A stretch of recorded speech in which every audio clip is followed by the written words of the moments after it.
Good evening. We would like to call the Tuesday, August 25th, 2020 regular board meeting of the Richland District 2 School Board of Trustees meeting to order. And we will now go to item 2.1 with regard to executive session matters. May I have a motion? Mr. Chair, I move that the board convene executive session for the discussion of a student admission request into the district's adult education program and a diploma petition. Thank Second. you. Thank you, Dr. Carlson Parker. That's motion has been made by her, second by Ms. Mackey. Is there any discussion? Seeing none, all those in favor, we can do a hand vote. I'm not sure if everybody's going in. All right. Second. Oh, yes. All right. Motion has been made by her, second. Ms. Abrehart, you see all seven of us? Any opposed? All those in favor, we can do a hand vote. I'm not sure if everybody's going in. Well, by my view, oh, go ahead, Ms. Abrehart. The vote is 7-0. Thank you. The motion carries. We will now go into executive session. Thank you.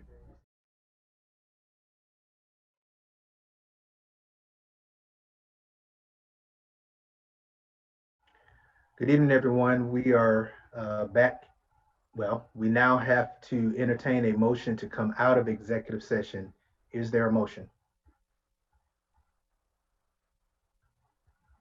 Mr. Chair, Ms. Agostini, I move that we adjourn executive session. thank you. Is there a second? Second. Second by Dr. Holmes. Any discussion? All right. All those in favor of leaving executive session and resuming public session, do so with a hand vote. Let's do a hand vote. All right. Any opposed?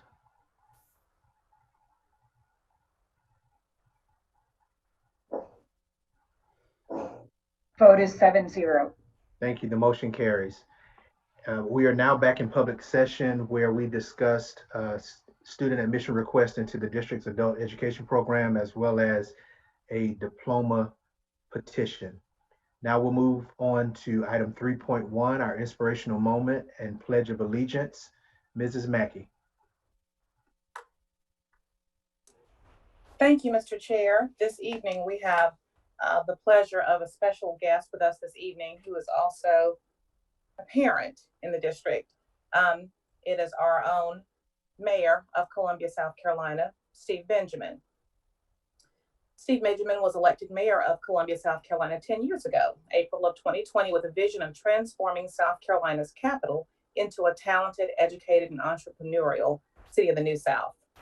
Benjamin has had too many accolades for me to share this evening, but just a few that are notable. He served as president of the U.S. Conference of Mayors from 2018 to 2019. That's a huge deal.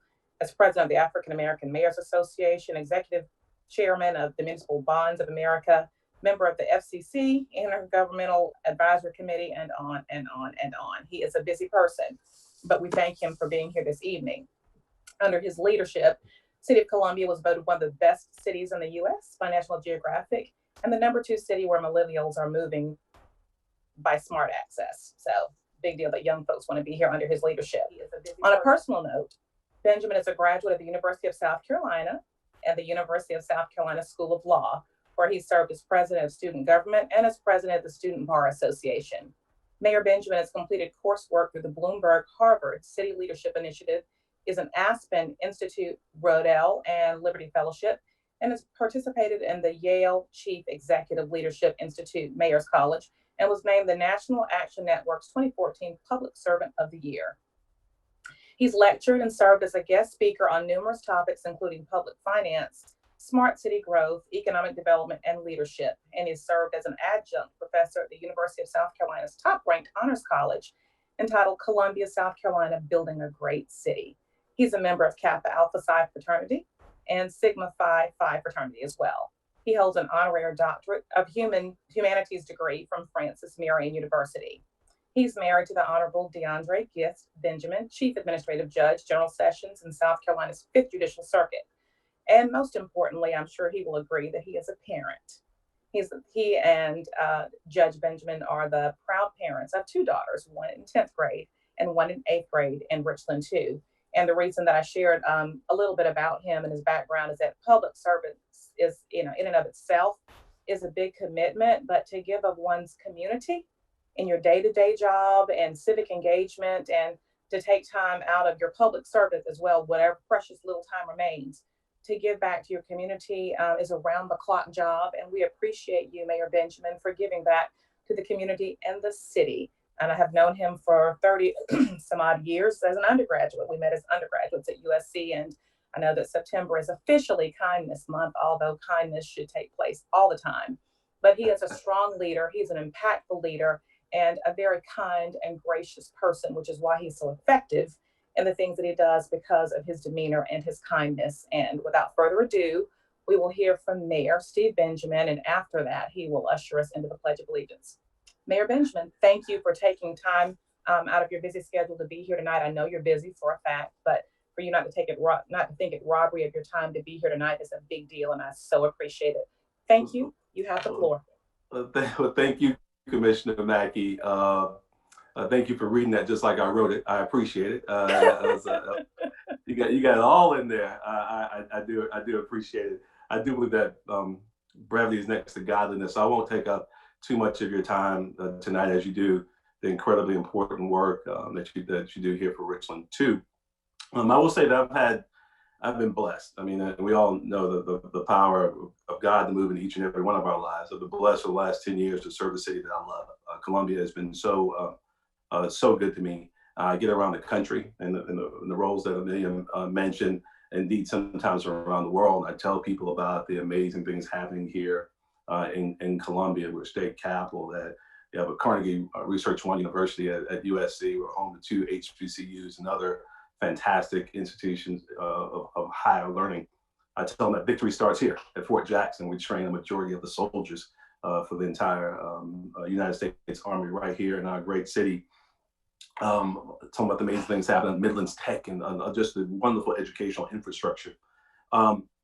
But I love telling them what happens when you leave City Hall, when you leave the state capitol, when you leave Post, when you leave our campuses, and you meet the people that make Columbia and Richland County a very special place. That you still meet men who open doors for ladies, that you still find people who pull over for funerals, that you find folks who aren't reticent about thanking God for as many blessings in our lives, that you can still find sweet tea in restaurants. I tell them, and I tell them that people still know the 2 most powerful words in the English language, and those words are simply thank you, thank you.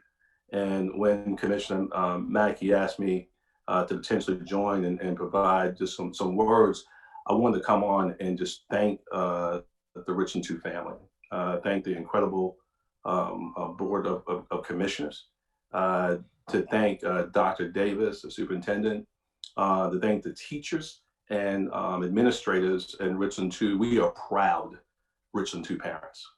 Thankful for the work that you do every single day during normal times to make sure that education still serves as that real platform for human potential. That if in fact a child has a chance to do the great things that we know God has in store for them, with that strong foundational base that education was for each and every one of us, they can do amazing things. The genius indeed knows no zip code, but opportunity does. And the way you tap into that, in this world in which we live, is by having a strong foundation. That's during normal times. We are not in normal times right now. We're in historic times, the greatest pandemic since 1918, the greatest economic disruption in election year since 1932, and the greatest social disruption around police violence and police community relations and structural racism since 1968, all wrapped up into 2 quarters in 2020, y'all. I mean, so we are living historic times right now, and it requires extraordinary leadership. And I do believe that with these challenging times and rapidly changing times, it requires people to step up to the plate and do that much more. And I will tell you, as it relates to the Benjamin family and the circles that we operate in, the concentric circles every single day, we're proud to be Richland 2 parents. We're proud of the leadership that you all are displaying and understanding that our children's health and safety, that the health and safety of our teachers and administrators, that all those things come first, and everything else will fall in line if, in fact, we do the right things for the right reasons. So I want to encourage you, keep doing the great work that you're doing. Keep looking forward. Keep focused on the sanctity of human life and our public health challenges. And I am convinced that we'll come out of this stronger than we were going into it. So I wanted to just take a few moments to say thank you for all that you do. And I want to say this last thing. I want to beseech each and every one of you that as we work through these challenging times together, take care of yourselves. Take care of yourselves. We got all these different balls that we're juggling every single day. You got rubber balls and you got glass balls. Okay, rubber balls, you bounce them, you drop them, they bounce back eventually. But glass balls, your physical health, your emotional health, your spiritual health, your relationship with the people who love you, those who love us in spite of ourselves. We know who the people who love us really love us. Those are glass balls. You protect them, you polish them, you put them in special places, and you take care of them. Take care of this temple. God gives us one temple to protect and take care of. Let's make sure we keep our lives in perspective. And if in fact we do, we'll come out of this stronger than we were going in. You're doing great work. Don't stop. Know that not just your mayor and city government, or my fantastic wife in her official capacity, but that your Richland 2 parents are very much appreciative of the leadership shown by this board, of the incredible leadership shown by Dr. Barron Davis and the administrators and teachers there. You're giving our children the opportunity to do the amazing things that we know that they can do. They're going to go do great things because of the education they get right here in Richland School District 2. So if you take a moment, I do believe, even with all the challenges we're facing right now, that we still live in the greatest democratic nation in the history of the world. I say that without hesitation. I want to encourage each and every one of you to join me in the Pledge of Allegiance to our great country.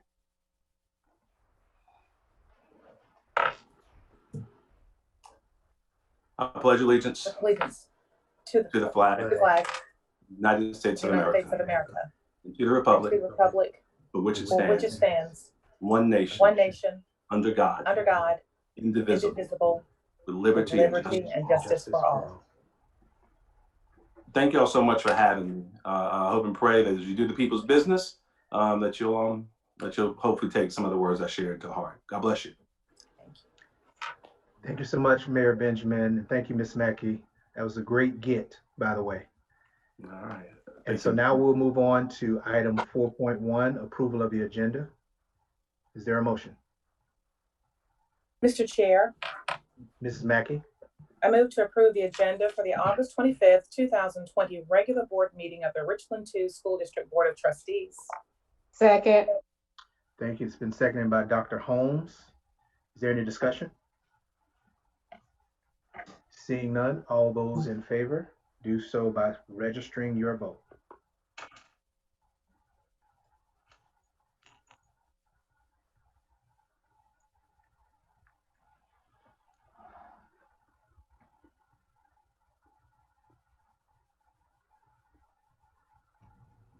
The vote is 6-1. Thank you. The motion carries. And now on to item 5.1, approval of the consent agenda. Is there a motion?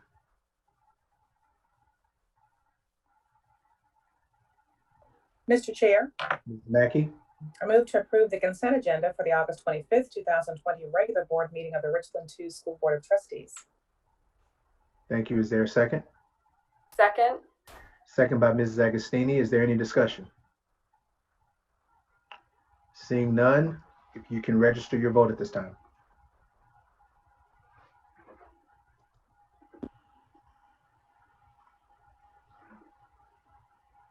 The vote is 7-0. Thank you. The motion carries. Now we'll move on to item 6.1, public participation. Mrs. Libby Roof.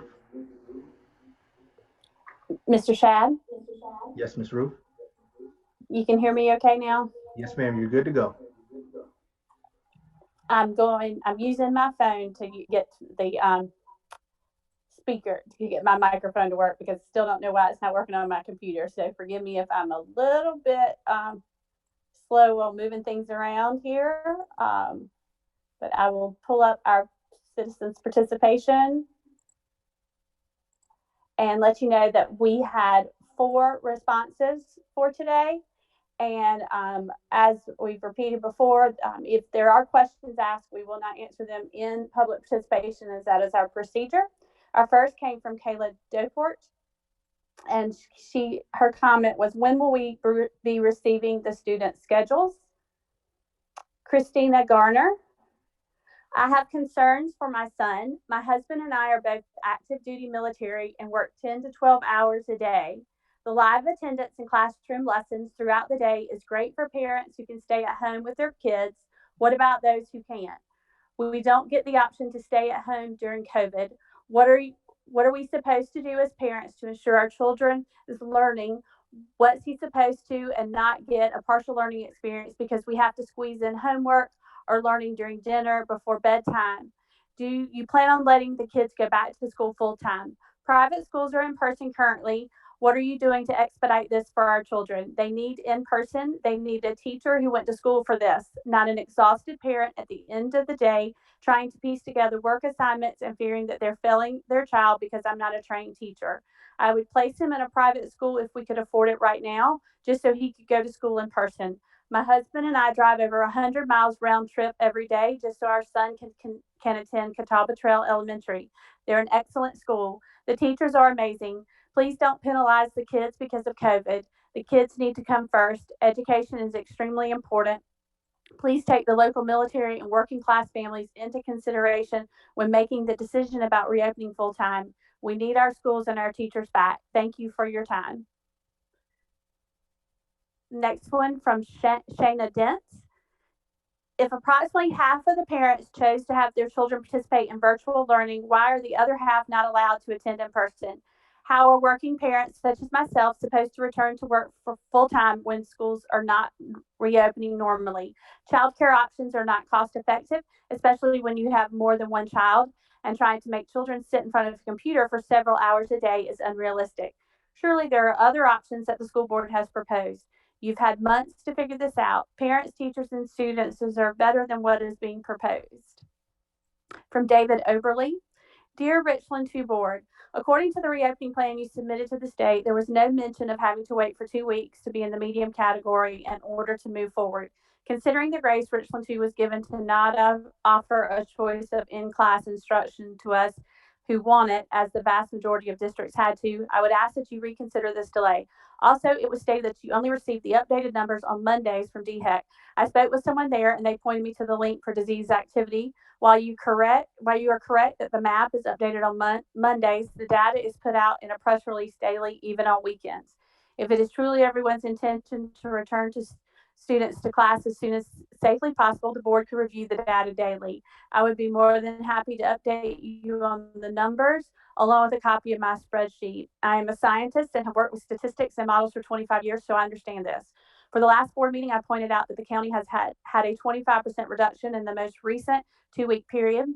In the current one, we have seen a 30% reduction. The average reduction in the 2-week total is over 2% per day. We are currently at 135% of medium. The day of the last board meeting, it was 180%. While that is a huge improvement, my fear is that the curve will become asymptotic and cause needless delay while we await a few percent improvement at the end. With the 2-week wait and then another 2-week transition time frame, it could take between 28 and 34 days from the first day Richland County reaches medium before we can send our children back to school. I fear then there will be another criteria the board will come up with that moves the goalpost. I have followed the other counties that have advanced to medium and none returned to high. Once they reached medium, they have remained there. The state as a whole will be medium no later than August 31st based on my calculations. As of yesterday, South Carolina was 106% of the medium level. 2 weeks ago, that was 173%. People have stated that they fear that students returning to campus at USC and other colleges in the county will cause a spike. However, in a county with a population of over 420,000, even in a worst case scenario where every college student tested positive and every student lists Richland County as their home, that would be less than a 4% impact. So no, that will not affect the county's numbers. Please consider the lasting impact that an additional 2-week delay is going to have on our most disadvantaged and marginalized students. They are the ones who will suffer most, and rarely do they have anyone speaking out for them. More affluent students will be okay, but I worry about the ones who won't. Students need to be in the classroom. And that concludes our public participation for this evening, Mr. Shad. Thank you. I appreciate you working with me with technical difficulties. Absolutely. Thank you so much, Ms. Roof. And now we'll move on to item 7.1, student admission request into the district's adult education program as part of our executive session items. Mr. Your Chair, Ms. D'Agostini? I'd like to make the motion to approve student number 1 admission into the district's adult education program. Thank you. Is there a second? Second. Second by Dr. Elkins. Any No, that was discussion? Holmes. I think I got Ms. Elkins first, though. I think. Oh, okay, there's two of Yeah. us, okay. Yes, ma'am. All right. Any discussion? Seeing none, please register your vote.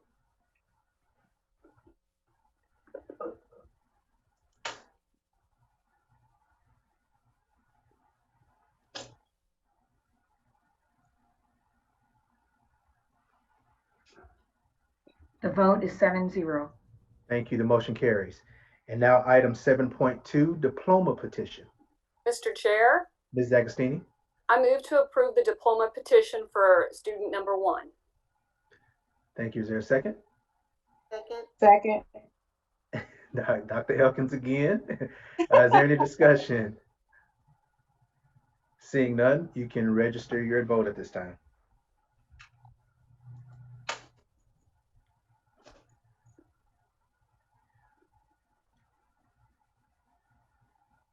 The vote is 7-0. Thank you. The motion carries. And now we'll move on to item 8. New business, no action requested. Item 8.1, the CARES Act funding.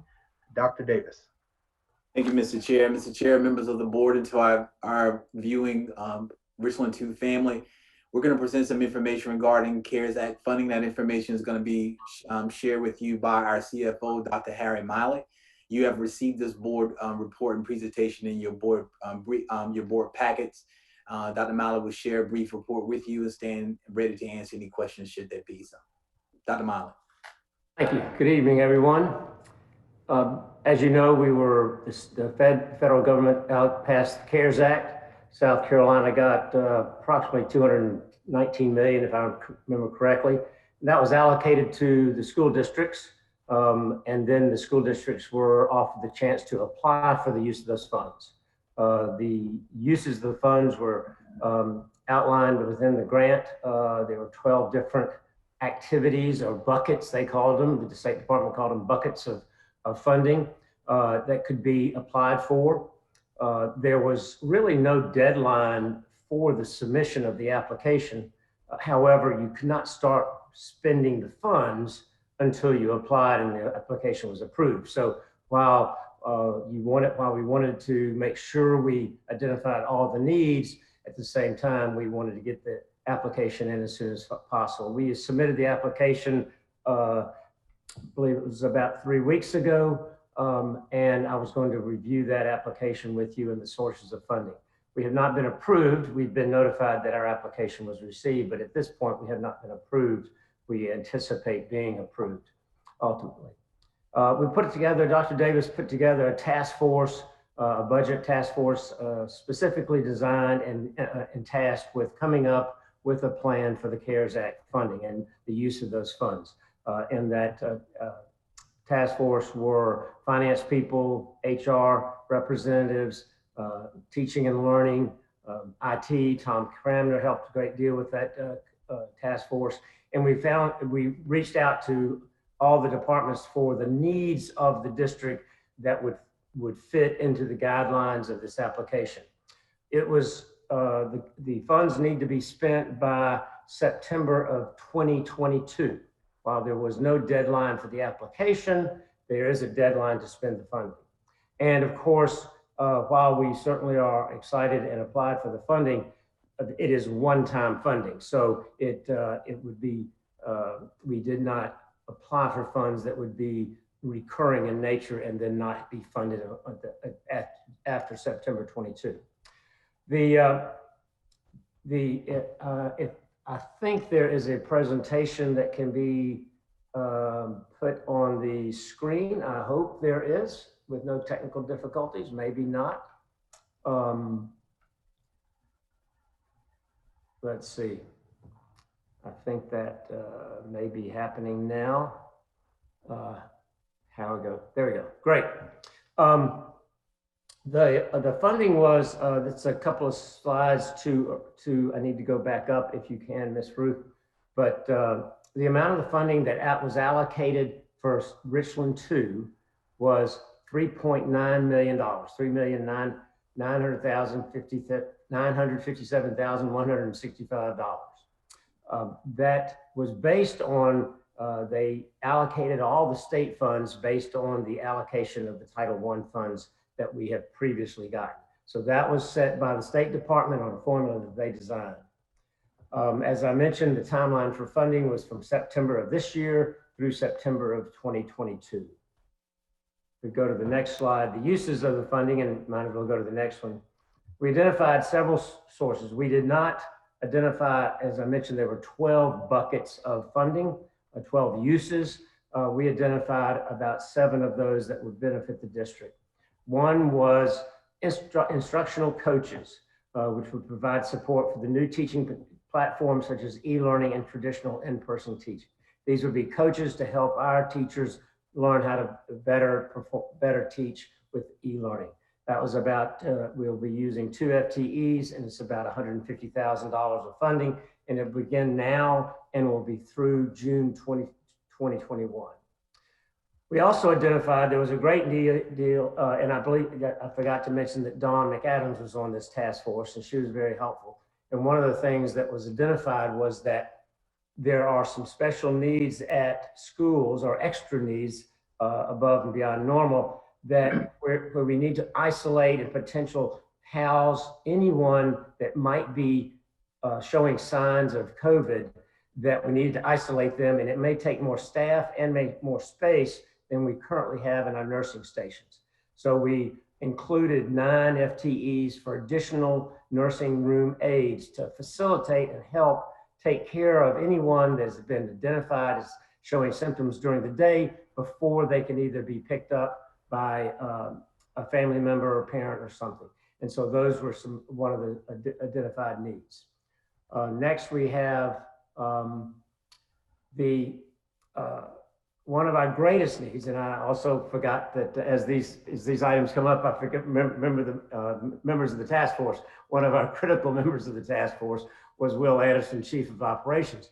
And what he identified was that we have special cleaning needs and cleaning costs, almost a little over $1 million worth of cleaning costs to help us offset the cost of additional cleaning, sprayers, electrostatic sprayers, all kinds of supplies for the additional cleaning that will be done in between periods and in between classes, et cetera. And so we identified that as one of the needs and was one of the funding opportunities. Also, we realized that the K through first grade did not have, grades did not have any laptops or any devices. We identified needs there, and we included almost $2.2 million worth of funding for one-time purchase of devices and classroom needs for devices and ClassLink software. And then the last item is one that was identified as a requirement in the CARES Act. We reached out to all the private schools in the district, in the geographic area of Richland 2, reached out to those schools and said, do you have any needs that fit in these 12 buckets? Worked with them, and they identified their needs based on a per pupil basis. And that was about $128,000. And then we included about the balance of our funding, about $99,000. We are allowed to determine later if something comes up in which we can, that fit into one of the buckets. We have about $100,000 that we may be able to identify later. And with that, I'll be glad to answer any questions. The application is much more detailed than that. We had a great deal of support from all departments. One of my staff, Cindy Gillespie, was the ringleader of this and had a lot of balls in the air.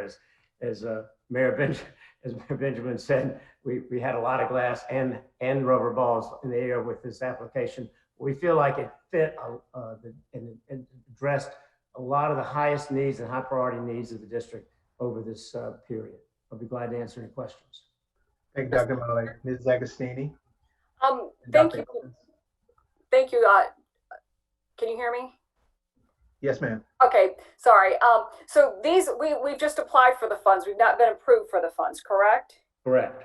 Okay, and so we've asked for the $3.9 million, but we're proceeding with everything that you've listed below as if we're getting the money.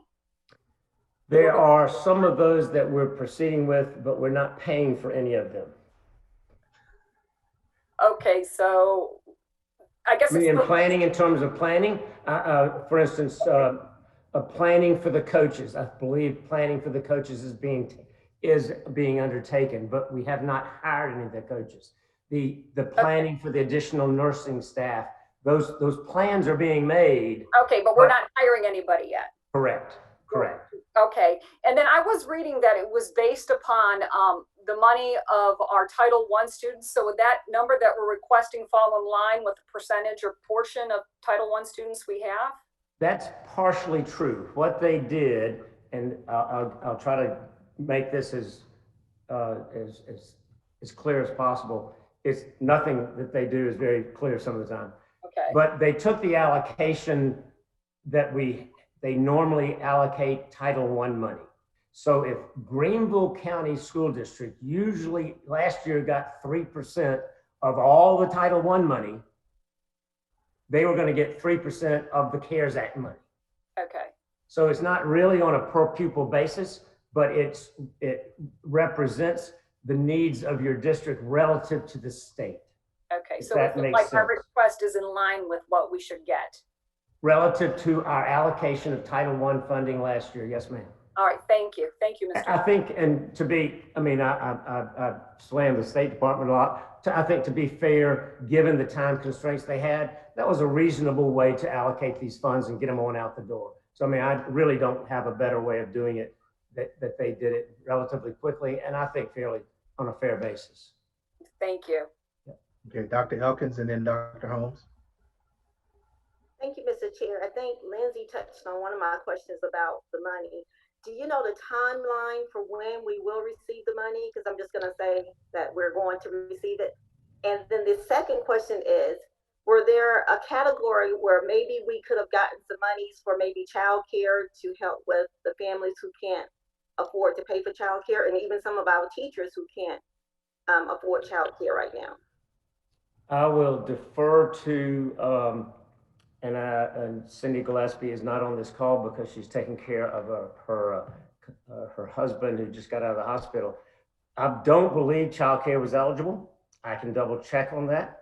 We know that's a need. We've been working with others in the district trying to figure out ways to help with childcare.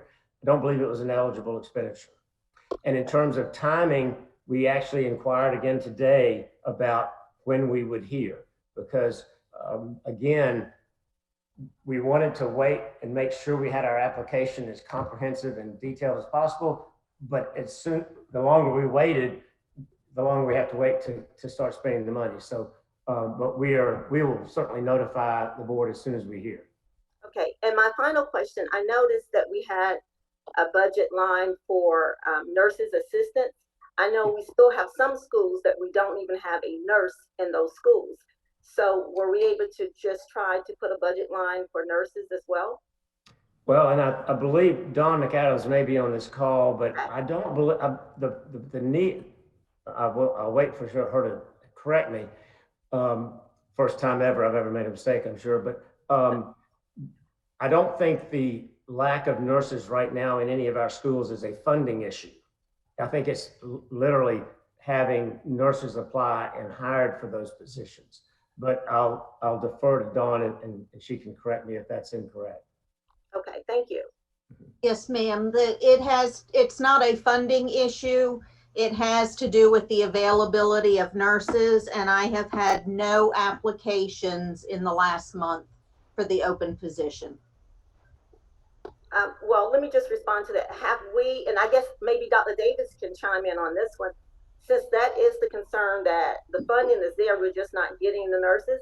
Have we maybe put out a stipend and a bonus so we can try to recruit some nurses to come into the school? And I think maybe Dr. Davis, you could answer that for me.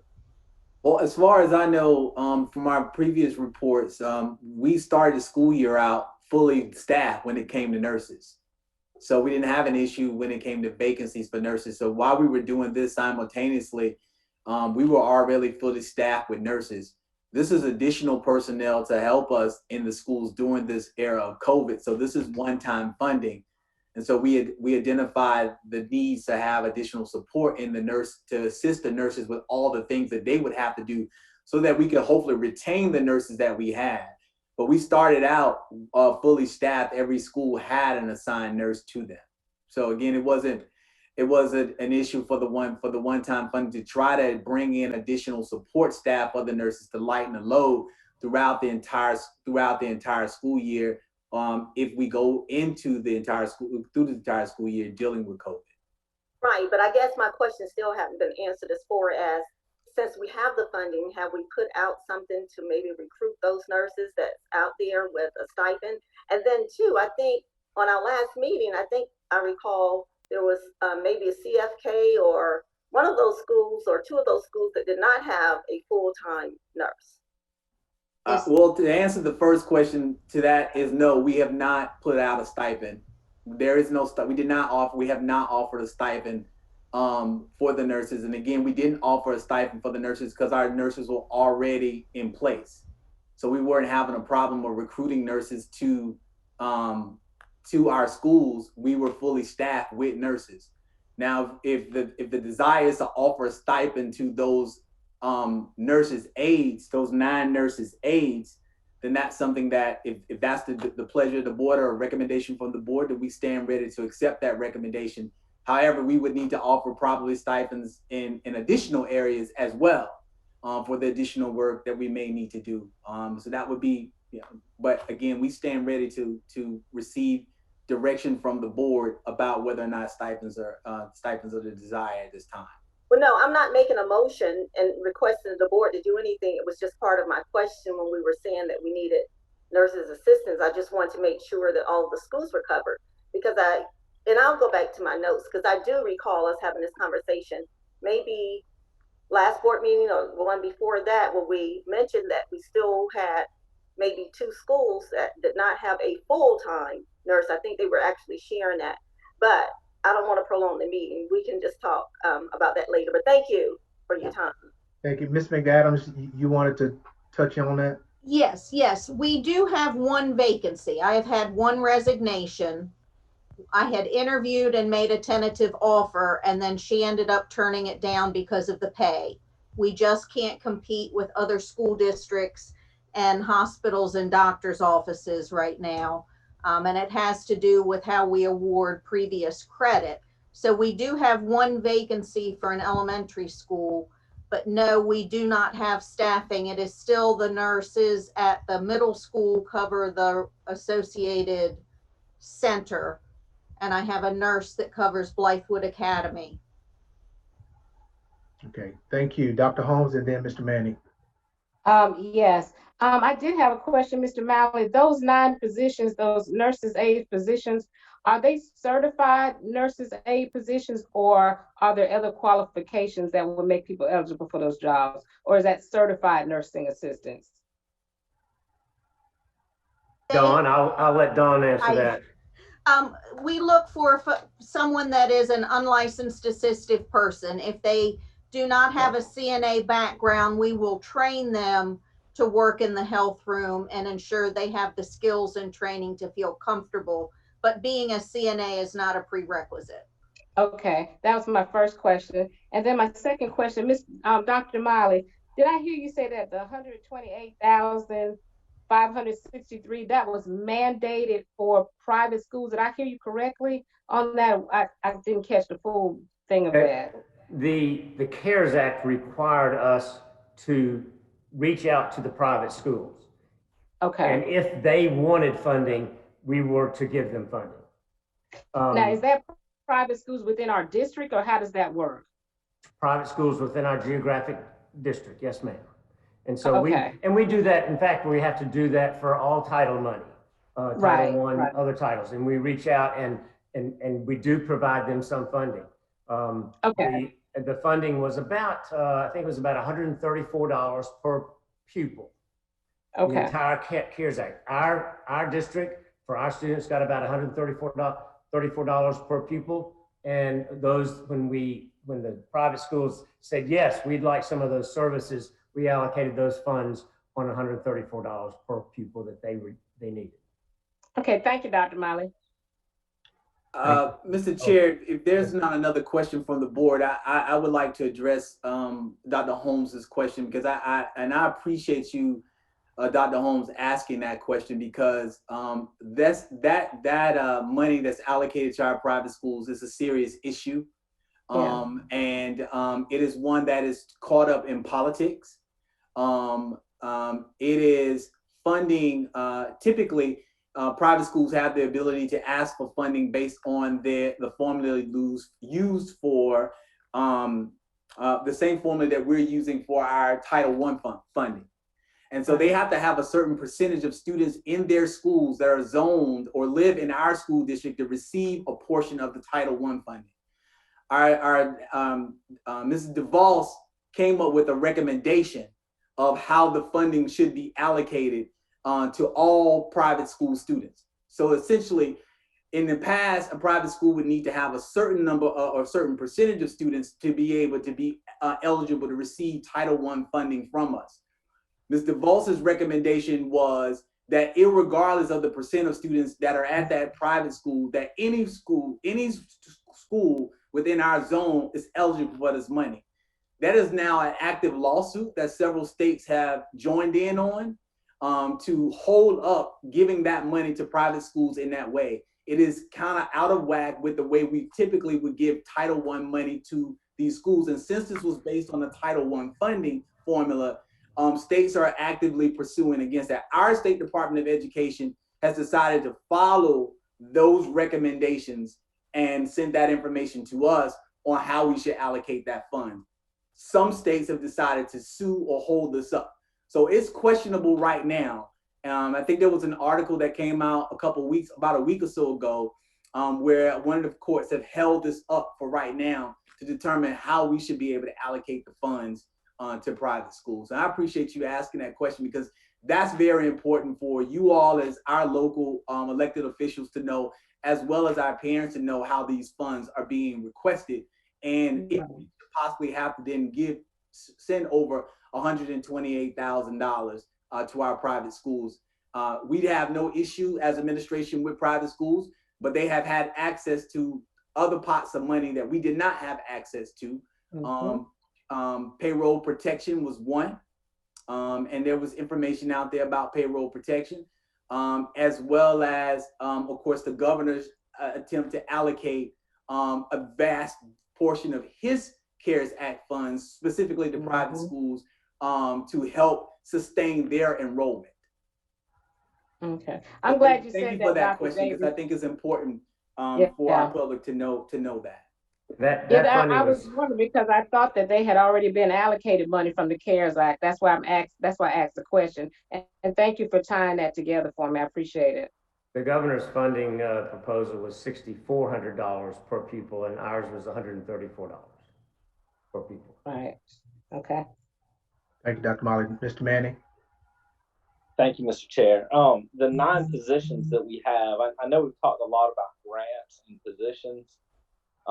Is there an intent to continue those positions past the grant funding? Not at this time, Mr. Manning. Not at this time. We are looking at this as a one-time funding. Again, that will require, we would have to make that as a budget request item to you all following the end of this budget cycle for an additional 9 FTEs to continue that. Right, and I knew that's how it worked. I didn't know if your intent was to do that. That was not our intent. We feel there's probably going to be some other areas that we are going to need to address, and so that's not something that we that we've discussed as a potential budget request item to the board. All right. I also, the second part to that is I don't want to go lightly over the comment that Ms. McAdams made about our nurses' pay. This has been an issue for a number of years. And she made the comment that it has to do with how we count service. I know I've been contacted over the years. I'm sure those of us who have been on the board for a while have heard from nurses that we underpay. And I for one, I know this would take board action with district support, but I strongly feel like we need to address this in our next budget. And I hope I can get the support of the board to address that as our next budget comes up.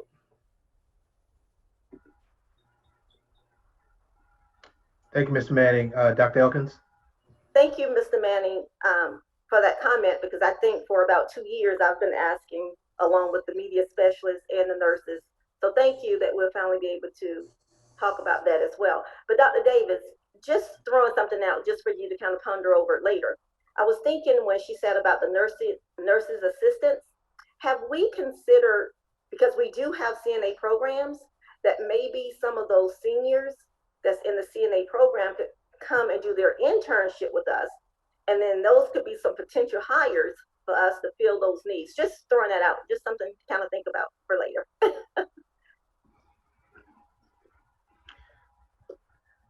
Thank you. Oh, yes, Dr. Holmes? Yeah, I just wanted to say, since I work at a technical center, for the certification is usually 40 hours in a facility that they have to have, as opposed to working as in like, doing what you're saying, suggesting, Dr. Elkins. They usually have to work 40 hours in a facility. Thank you for that. You're welcome. Anyone else? Okay, Dr. Miley, with regard to the one-to-one computing devices, our Chromebooks for the K through 2 students, obviously we haven't been approved yet and the money hadn't come to us, but that has not stopped us from making those purchases and distributing those, or Dr. Davis, or distributing those devices since school is going to start on the 31st. Is that right? Correct. We haven't paid the bill though. Okay. All right. And I know I'm getting into the minutia, but we do have our electrostatic sprayers and all of that as well, right? We have some, yes. We have some. The funding for this in the CARES Act would be for additional ones. Okay. All right. Perfect. Okay. All right. Thank you so much, Dr. Miley. Dr. Davis. I did fail to mention one thing, and that is that we did apply for all the funding that was available for Richland too. So I mean, we certainly that there may be a different opinion about what we thought was the highest priorities, but we didn't leave any money on the table from the CARES Act application. So we felt very, very good about the application and the priorities. So thank you very much. And there was a whole lot of people working very hard to make it happen. So I appreciate it. Oh, I'm sorry. Let me ask this. Yes. Are we aware of if any CARES Act funding has gone to any other school districts in the state? I've been told that some CARES Act funding has been actually allocated, but I haven't talked to anybody that's actually received any. But I'm a small sample, so, but I can certainly find out. Okay, I just wasn't sure if you and the other CFOs have been talking or anything, and not sure. Well, I'll leave that for another discussion in terms of plan and all of that. This one is real easy to find some fault with how fast things had to work, but I really do think that the State Department was put in the middle. They were told to have this money out on the street, et cetera, based on these guidelines. And then those things have changed over time. So I really feel like they've done as good a job as possible working with the districts to help them identify the needs, identify the available buckets, and facilitate the application process. It has been a moving target, and it's been a fast moving target. So while we like to find fault with folks, I think this one is just a very difficult, as with everything else with COVID, fluid thing that's just been compacted by time. Yes, sir. And I absolutely appreciate that, Dr. Mott. I just do recall a comment being made at a press conference that there was very little request made of the CARES Act funding that was available to the school districts. And it gave the impression that they were not being asked for. And I know that's not the case with Richland District 2. We've made the request, just as not, we haven't gotten the money just yet. Correct. All right. Thank you. Thank you. All right, and now we will move to item 8.2, a report on back to school, specifically on health, safety, and operations. Dr. Davis. Again, thank you, Mr. Chair, and to our board members, thank you as well. To our viewing public, we will have our second installment of our back to school report. This will be provided to you by our chairman of our back to school task force, Dr. Marshalyn Franklin. She also will be accompanied by our district's lead nurse to give you a portion of health and services, as well as our chief for operations and logistics, Mr. Will Anderson, to cover over some information regarding logistics. And we will then stand ready to address and answer any questions you may have following the presentation. Dr. Franklin. Thank you, Dr. Davis. Mr. Shad, members of the board, Dr. Davis, our previous back to school report gave an overview of phase 1 with particular attention to the academic component. Tonight, you will hear information about phase 2, which is the phase in which we will begin an in-person learning option for students.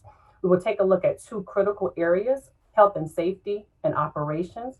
Don McAdams, Coordinator of Health Services, will provide the health and safety portion of the report, and Will Anderson, our Chief Operations and Logistics Officer, will provide the operations portion. Dawn?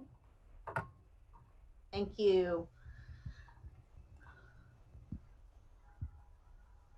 Okay, so trying to look at making sure we are ready for phase 2, I developed a plan for personal protective equipment based on current guidelines from CDC, the National Association of School Nurses, and LLR. And then took all of that information and decided what a basic classroom teacher needed versus what kind of protection a nurse might need or someone in a specialized classroom.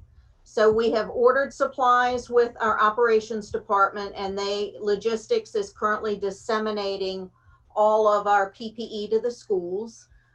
We had approval for nurses to come in and work some the week of August 10th to 14th to be able to start focusing on the immunization compliance, individualized healthcare plan, and emergency action plan developed. Because when we get to phase 2 and we have students in the building and we begin having to do contact tracing for COVID cases, it takes several hours just to do contact tracing for one person. So nurses needed to be freed up from the compliance kind of side of the work to be ready to fully delve into COVID-19. Next slide, please. So amidst all of this, I have developed guidelines for health room use during the pandemic. Each school has established not only their well health room to be able to see routine medications, routine treatments, injuries, and minor illnesses, but we also have had each school create an isolation room. And that room will be specifically for students and staff suspected of COVID-19 type symptoms that we have isolated them until a parent can come pick them up. So that requires staffing for each venue. We will have an isolation log, so we will be able to track to determine who was in the isolation room at the same time a particular person. So if one person develops a positive COVID test, we can go back and look to make sure that there was no one else in that room that had close contact. So we've had to get creative in some of the schools to find space, and everyone has been great to work with in identifying that space. Next slide. So I created a toolkit kind of for parents and a toolkit for staff, information related to COVID-19. Libby and I will be kind of unpacking the student toolkit later this week. video segments for parents, information from mask wearing, hand washing, to the difference between quarantine and isolation, what happens if their child tests positive. I developed a flow chart for the nurses to use for if a student has symptoms or a student is positive or someone is a close contact. I did that for both students and staff, and then an overall contact tracing algorithm for the nurses to follow. Tomorrow will be an all-day face-to-face socially distanced in-service for the nurses, so I can go over the complexity of contact tracing. It really is situation dependent, and no case is the same. So this is a sample of the flow chart that I have created. If we get a positive case, then we need to look at who are the close contacts around that child. How does that child get to school? How do they go home from school? What are the other factors of people that could have come in close contact less than 6 feet for more than 15 minutes? It's a very complex issue, and it will take a lot of work when we get back to school in phase 2. Any questions? Well, I've transitioned to operations. Dawn has been fantastic to work with, as we have worked hand in hand together to make sure that we provide a safe school. Libby, next slide.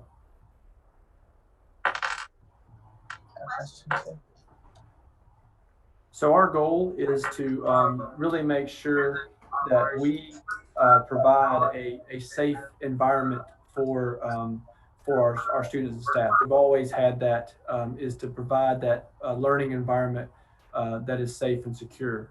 As we know, this is different than what we have done in the past. And so we've been working really hard to make sure that when we welcome our teachers back, which we have been, and when we welcome our students back in LEAP, and when we welcome them back into phase 2, that they will feel safe, and so they can really make sure that they're productive in their learning environment.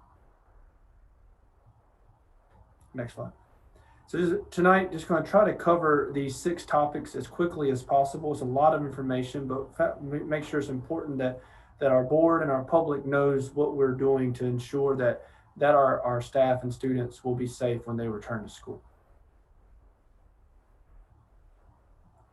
For our PPE and supplies, we've worked, like I said, with Dawn McAdams to make sure that we are getting the correct mask, face coverings, and PPE to our different types of employees. Tonight you'll have a reading of a face covering policy, but we've really used the guidance from CDC and DHEC on what type of employee needs what type of protection.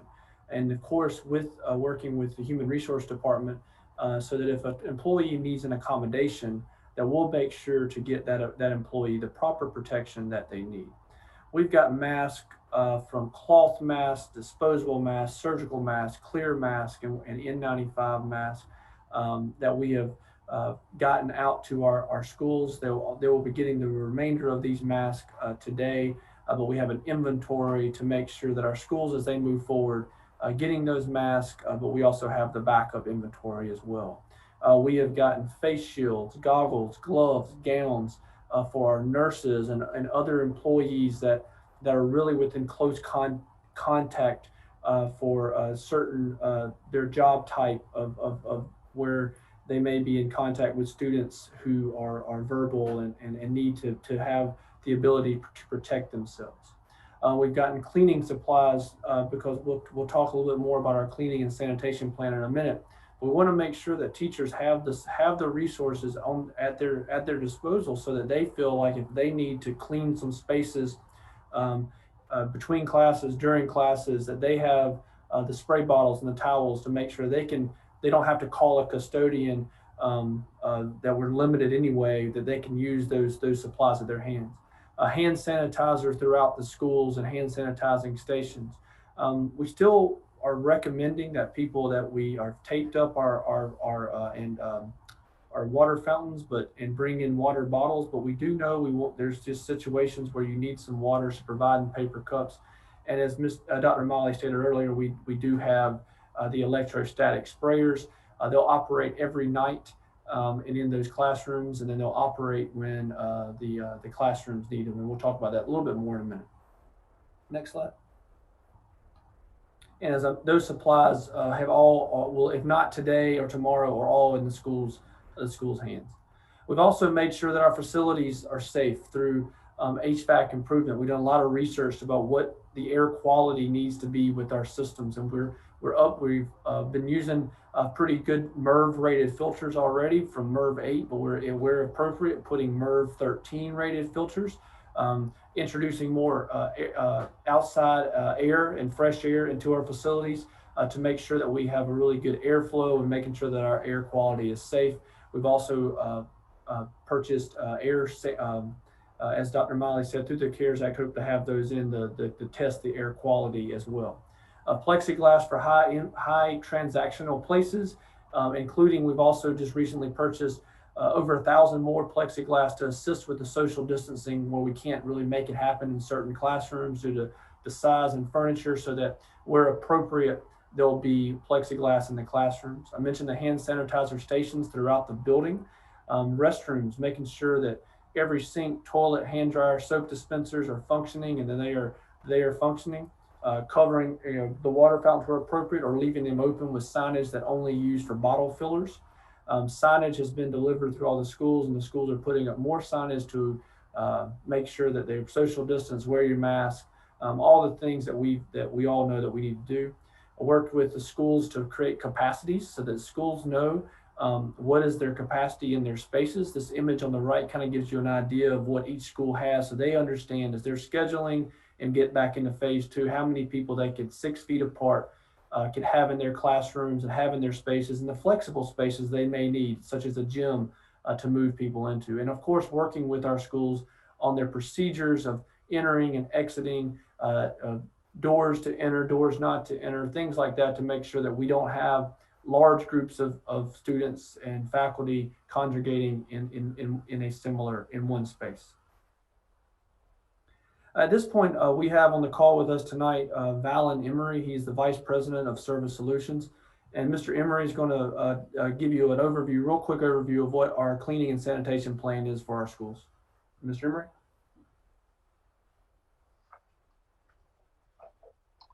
Good afternoon. I hope everyone's doing well and you can hear me okay.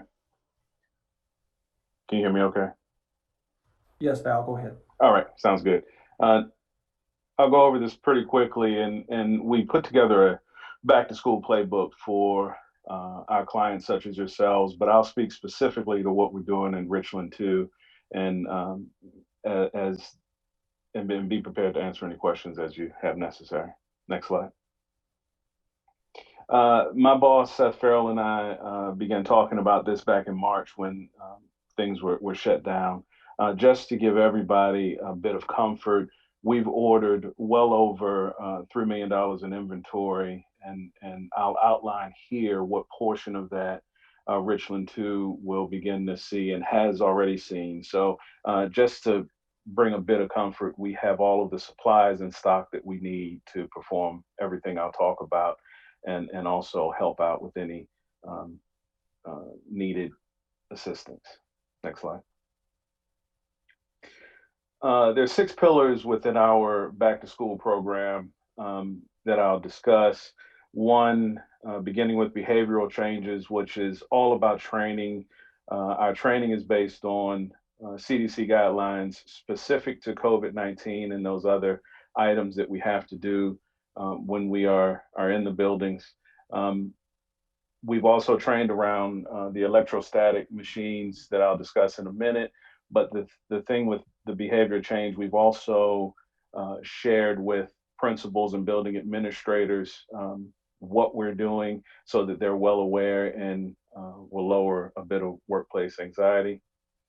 High touch frequency and visible action. Dr. Miley spoke a bit about it earlier. We have actually hired 40 additional FTEs. That accounts to about 1 per building to do some additional high frequency cleaning. On average, it turns out to be about every 2 hours, we will be disinfecting high-touch surfaces. Those surfaces are things like light switches, door pushers, all of the common things that people will touch throughout the day. Additionally, we will disinfect with electrostatic machines every night, as well as if we're notified of a potential positive case, we will be able to pivot and do that as well. Our wellness check includes things specific to our employees. We have a safety team and a decision tree should our staff, the SSC staff, be identified as positive. And while we can't, for HIPAA reasons, talk about who that could potentially be as we get through the decision tree, through the contact tracing process, Richland too will be notified. So to make sure that everybody, the proper folks are notified. Our wellness check also includes daily temperature checks, exposure attestation to say that our staff have not been knowingly exposed to COVID-19, and then the proper PPE that we'll discuss. We're providing masks, gowns, gloves, goggles, etc. for our folks as well. Next slide. From a technology standpoint, I mentioned the electrostatic sprayers that we have in stock, specifically 42 additional machines outside of the Clorox 360s that we were currently using. Those are in stock, and our on-site team has been trained appropriately on how to use them. We also have, from a technology standpoint, a device called ATP Testing, which measures the organic living material on surfaces so that we're not only able to clean and sanitize and disinfect appropriately, but we're also able to measure that through our testing. And then through our QA reporting, we'll share that with Will and Wendell and the on-site team so that we can track and trend and know where the outliers are. Our QA reporting also includes our Clean Intelligence system, which is something that we've already had in place. Again, to real-time data to show where we've been, what we're doing, and it also takes into account building users and administrators. Next slide. As I said, our general cleaning procedures have been specific to COVID-19, and we've adjusted that based on CDC guidelines. Typically, we had general cleaning chemicals as well as Virex 256, which is an EPA-approved viricide. We have gone strictly with viricide to clean, just as a precautionary measure. Next slide. In our classrooms, we've made some suggestions to Will and Wendell about how, based on our experience, to set up classrooms, as an example, removing furniture that won't be used so that we can assist with social distancing. And then within the offices, we've trained on using a two-tile system to avoid cross-contamination. All of these processes have been trained with our employees and administrators in the specific buildings, whether it's a school or administration. Next slide. And as I mentioned before, as the CDC recommends, if there's an area that has been identified as positive, there is some ambiguity around the guidelines. They talk about 24 hours, maintaining an isolated area 24 hours, or as soon as long a time as possible. So we will work with the district on what that means specifically. But in any instance, we have as I outlined, the chemicals, the training, and the staffing to make sure that we're able to disinfect appropriately. Next slide. The next few slides are really just examples of high-touch areas that I spoke about earlier. The areas in red are those commonly touched areas and the area of focus throughout the day that will be sanitized and disinfected on a more frequent basis than normal. Next slide. Again, another high-touch area, our areas in red. Next one, please. Next one, too. And finally, we've already passed our ramp-up checklist with Will and Wendell We've done all of our items. We've gone through our checklist to make sure that we've ordered the proper materials and we know what to approach as we start the school year. Thanks a lot. Thank you very much, Val. Next, I have Antonio Adams with, he's our resident district manager for Sodexo. He's going to give you a brief overview of what our plans are for feeding during our phases. Antonio? Thanks, Will. Good evening, board, Dr. Davis and Richland 2 family. As Will said, if we haven't met, my name is Antonio Adams, and I'm your new resident district manager of food service. My portion of our presentation reviews our phased reopening meal plan. But before we begin, I would like to quickly touch on 2 topics. The first being Rise with Sodexo. And what Rise with Sodexo is it's our systematic approach to help you prepare for and implement changes into your daily operations. Your Sodexo on-site team leverages this framework when we create our grab and go menus, when we implement deliberate safety measures. We have a training called the 6-foot kitchen that we went over today in our opening meeting training with our staff that emphasizes social distancing. So that's a part of it. And when preparing the nutritious meals we serve our students. Sodexo has what we call a school's game plan that details these updates, but I know for the sake of time, I didn't want to go through that. So we have some great material on it. And if you would like that, I can definitely send that to Will and get that to you. The second topic is how well Richland 2 has performed since emergency meal service began. So emergency meal service began mid-March, March 17th to be exact, and concluded last week. During this time, we served over 544,000 meals, over 500,000 meals, and I think that's absolutely amazing. I'm so proud of my team, and we are so appreciative of the support we've received from the district, from Libby and her team keeping the community informed, to Wayne and his team of drivers who are always ready to support. There were so many people involved in getting our students fed, and we really appreciate it. So let's dive into the reopening plan. As you see on your screen, you have your phase 1 meal service plan. We will provide curbside meal service at 8 schools. You'll see 6 elementaries and 2 middle schools. These are the same schools we're operating summer feeding out of or summer meal service out of to prevent any confusion. These schools were selected based on the percentage of free and reduced students living in the given area. Partnering with transportation, we will also operate 4 total bus routes with 13 total stops servicing community sites. Meals will be served on Mondays and Wednesdays between 10:30 a.m. and 12:30 p.m. Meals for Monday and Tuesday will be distributed on Monday, and meals for Wednesday, Thursday, and Friday will be distributed on Wednesday. And as you all know, with the expiration of the unanticipated school closure waiver, we must claim meals based on eligibility. Students will be identified by ID number, or name in school once they take a reimbursable grab and go meal, and the student's eligibility information, free reduced pay, will be recorded at the end of service and claimed accordingly. Dr. Davis, Will, and all leadership that we've talked to has made it very clear that our goal is to serve meals to as many students as possible, doing things the right way, and that's what we aim to do. Our phase 2 meal plan was created with both classroom communities and AABB blended days in mind. So for grades pre-K through 5, grab and go meals will be served in the cafeterias.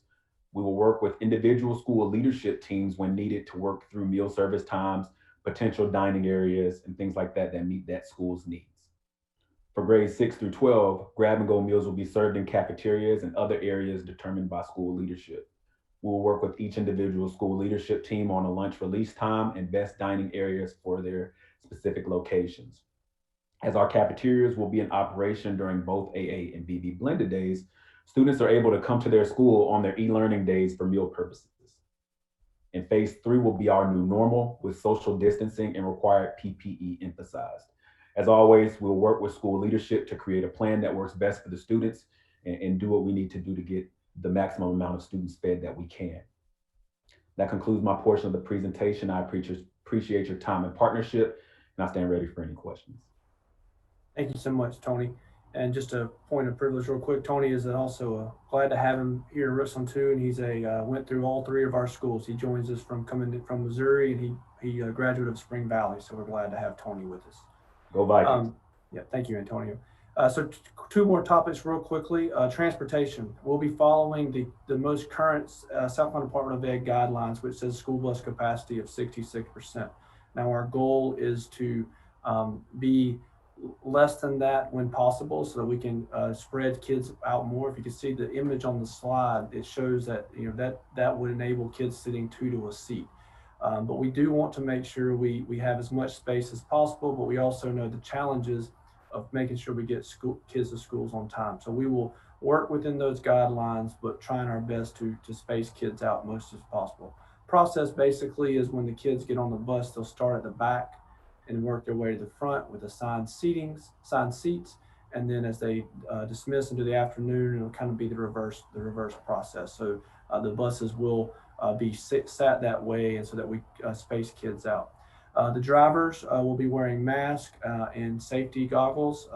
We'll have hand sanitizers. All students are, per the South Carolina Department of Ed and Richland 2, will be wearing masks when they get on the bus. And so we'll make sure that the windows are down. They'll be, after the routes, the drivers will wipe down the seats. And then after the day, they'll go through with the electrostatic sprayer. So we'll have those cleaning supplies for the buses, so that the buses will be cleaned after the routes, and then we'll space them out, and everybody be wearing the proper protection. We are actively still recruiting drivers so that we can make sure that we can get kids to school efficiently and safely. We do have about 127 total buses now, both special needs and regular routes. But as you all know, for many years we've triple routed, so we do need to make sure we have more drivers so we can get the kids to school on time and use all of our buses. So please spread the word about that. Our phase 1 will be doing helping with the feeding. We'll be helping with getting kids to school to test, and we'll be doing the deploying buses for support, with Abby Cobb leading the team and her crew, a great group of people, to make sure, as Dr. Davis has mentioned before, getting services to the community. That's still getting hashed out exactly how that will work. Tentative date of starting that the second week of school. We're in phase 1 of hitting the community with our buses, with a support team to help them, our kids, get what they need. Still working through phase 2. We're working the data as it comes in from Power School on how we really get through how we will bus with those routes. As soon as we get all that information ready for our routes, that'll of course be shared with our community, and the same thing with phase 3. And next slide, Louie. And lastly, just wanted to share that while we're focusing heavily on the health and safety of our students, we can't forget the other safety measures that we have to do. Fire drills are still being required as of today from the state fire marshal, but they are giving us guidance and leeway of the ability of staggering those, not doing them all at once. All of our other drills, obviously, we're going to focus more on tabletop discussions, understanding what to do in the case of an emergency, but not actively practicing as much because the difficulty in social distancing. But I wanted to let the board know and the community know that we will still be emphasizing all of our drills in case of any emergency happens, so that they at least will be prepared to handle that emergency. Thank you all for the time tonight. We had a lot of information to cover, and we'll turn it back over to Dr. Franklin. Thank you, Mr. Anderson and company, as well as Ms. McAdams for the report. We are welcoming your questions or comments at this time. Thank you, Ms. Mackey, and then Dr. Elkins. Thank you, Dr. Franklin and team. I know there are a lot of moving parts with regard to this update, and just thank you all for the effort you put in to make sure that we are informed, and first and foremost that our community, our students, our teachers and staff are safe. And I know that these updates change daily, you know, as we get updates from the news and the State Department and the federal administration. I know that a lot of moving parts change.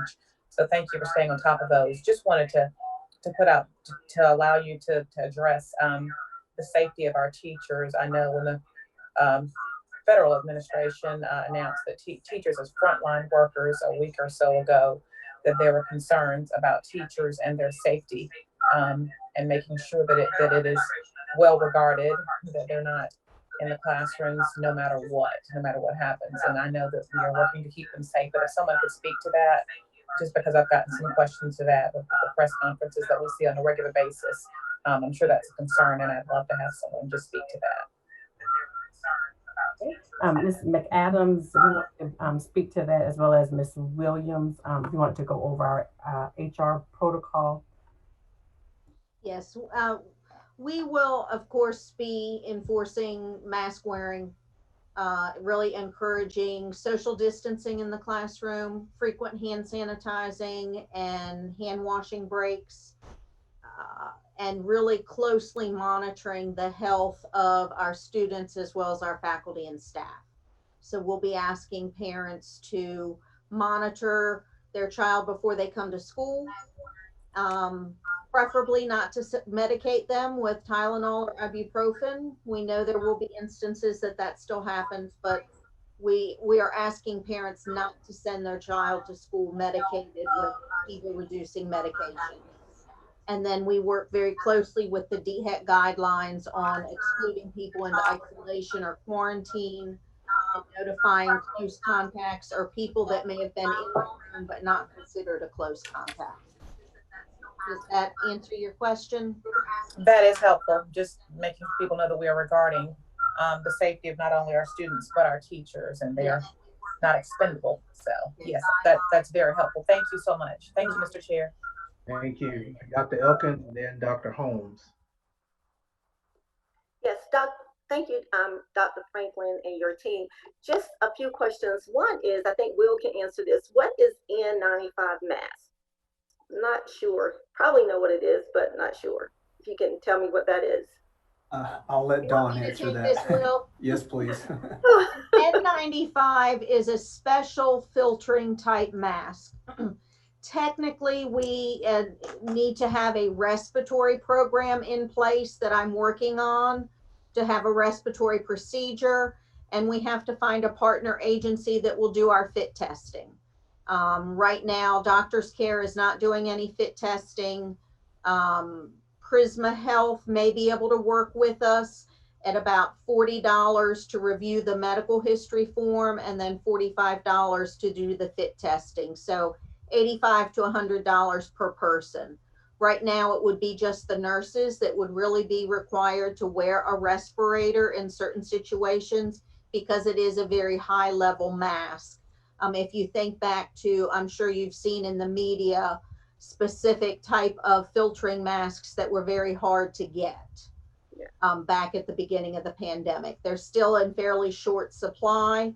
While we have some, we really can't call them respirators right now because we do not have a respiratory program in place and a way to do fit testing. It's a filter, it's a mask that fits so tight against your face that it filters out small particulates from getting in. And the fit test is actually putting like a hood on with the mask, and they spray a solution in, and you have to make sure that mask is so tight that you cannot taste or smell any of the solution they spray. Wow. Okay, thank you for that. That was a lot. The other question is, I know this is just thinking ahead, and you guys don't have to answer if you don't have an answer right now, but I know when we're talking about food services, I was thinking about high school. Are we going to allow high school juniors and seniors to leave during lunch?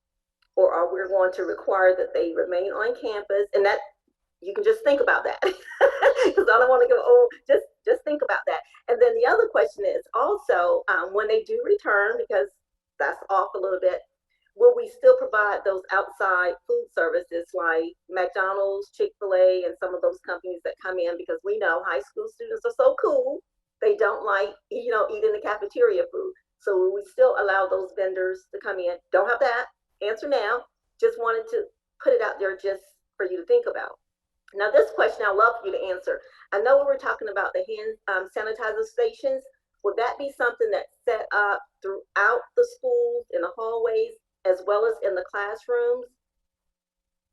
I'll answer that first question. I do want to go back to the food service question just real quickly.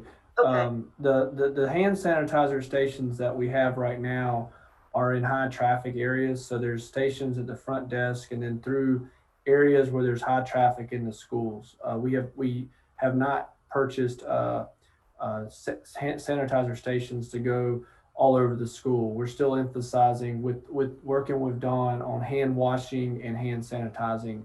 So between the amount of sinks we have in the schools and then where we're placing the hand sanitizer and then the sanitizer that some of our teachers have gotten in their classrooms, we think we have it covered, but of course we are evaluating and then we'll make any adjustments that we have to make for hand sanitizer.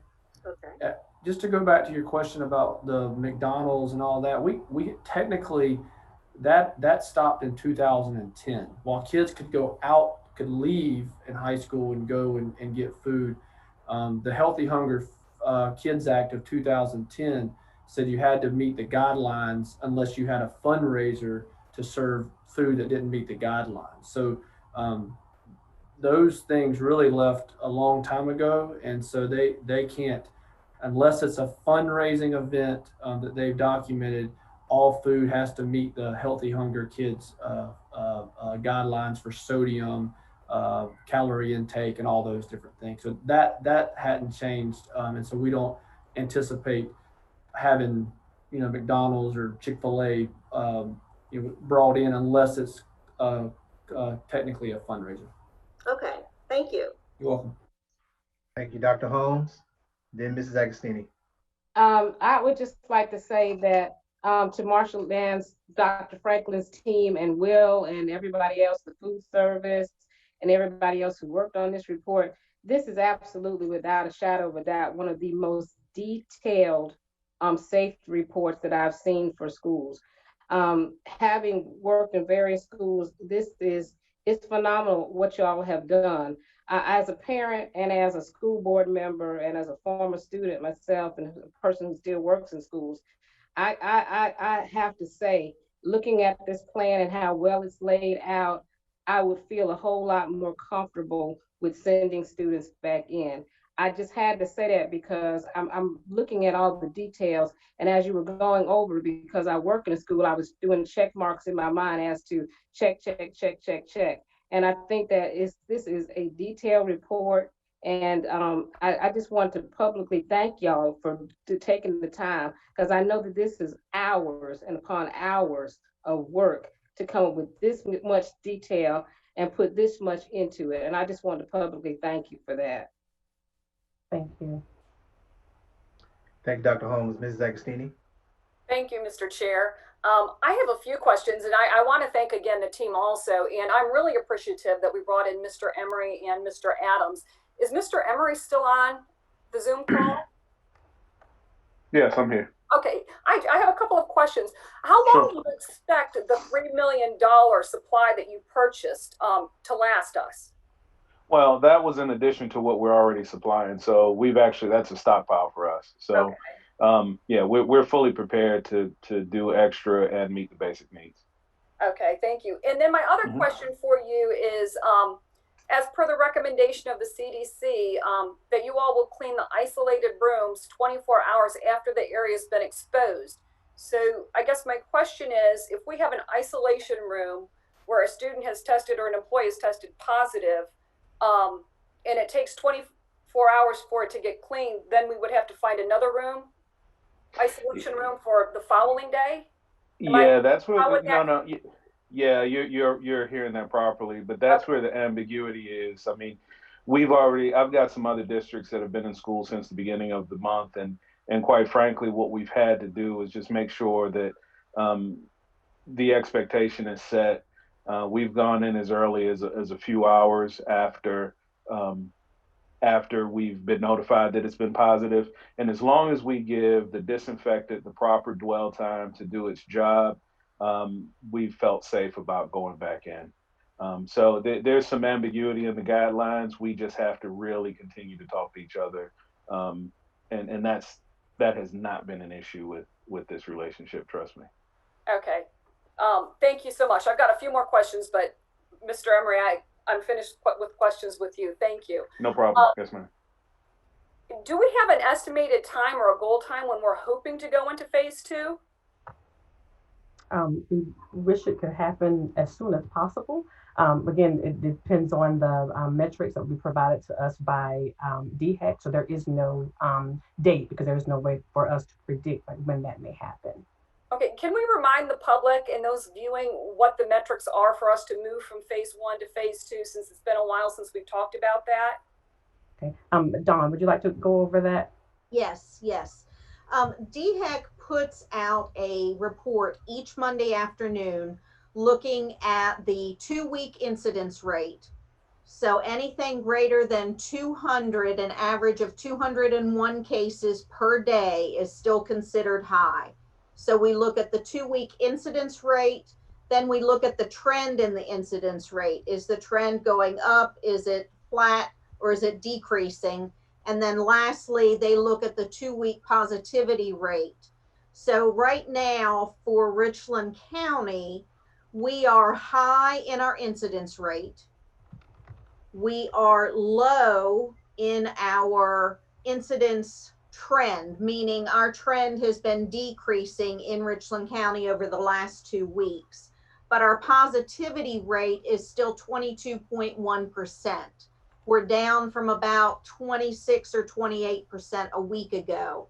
And to hit medium in the positivity rate, we have to be less than 10% positive in Richland County. Okay. So I would hope that with the Labor Day holiday coming up, people would continue to remember social distancing, wearing their face coverings, washing their hands, and staying away from others when they're ill.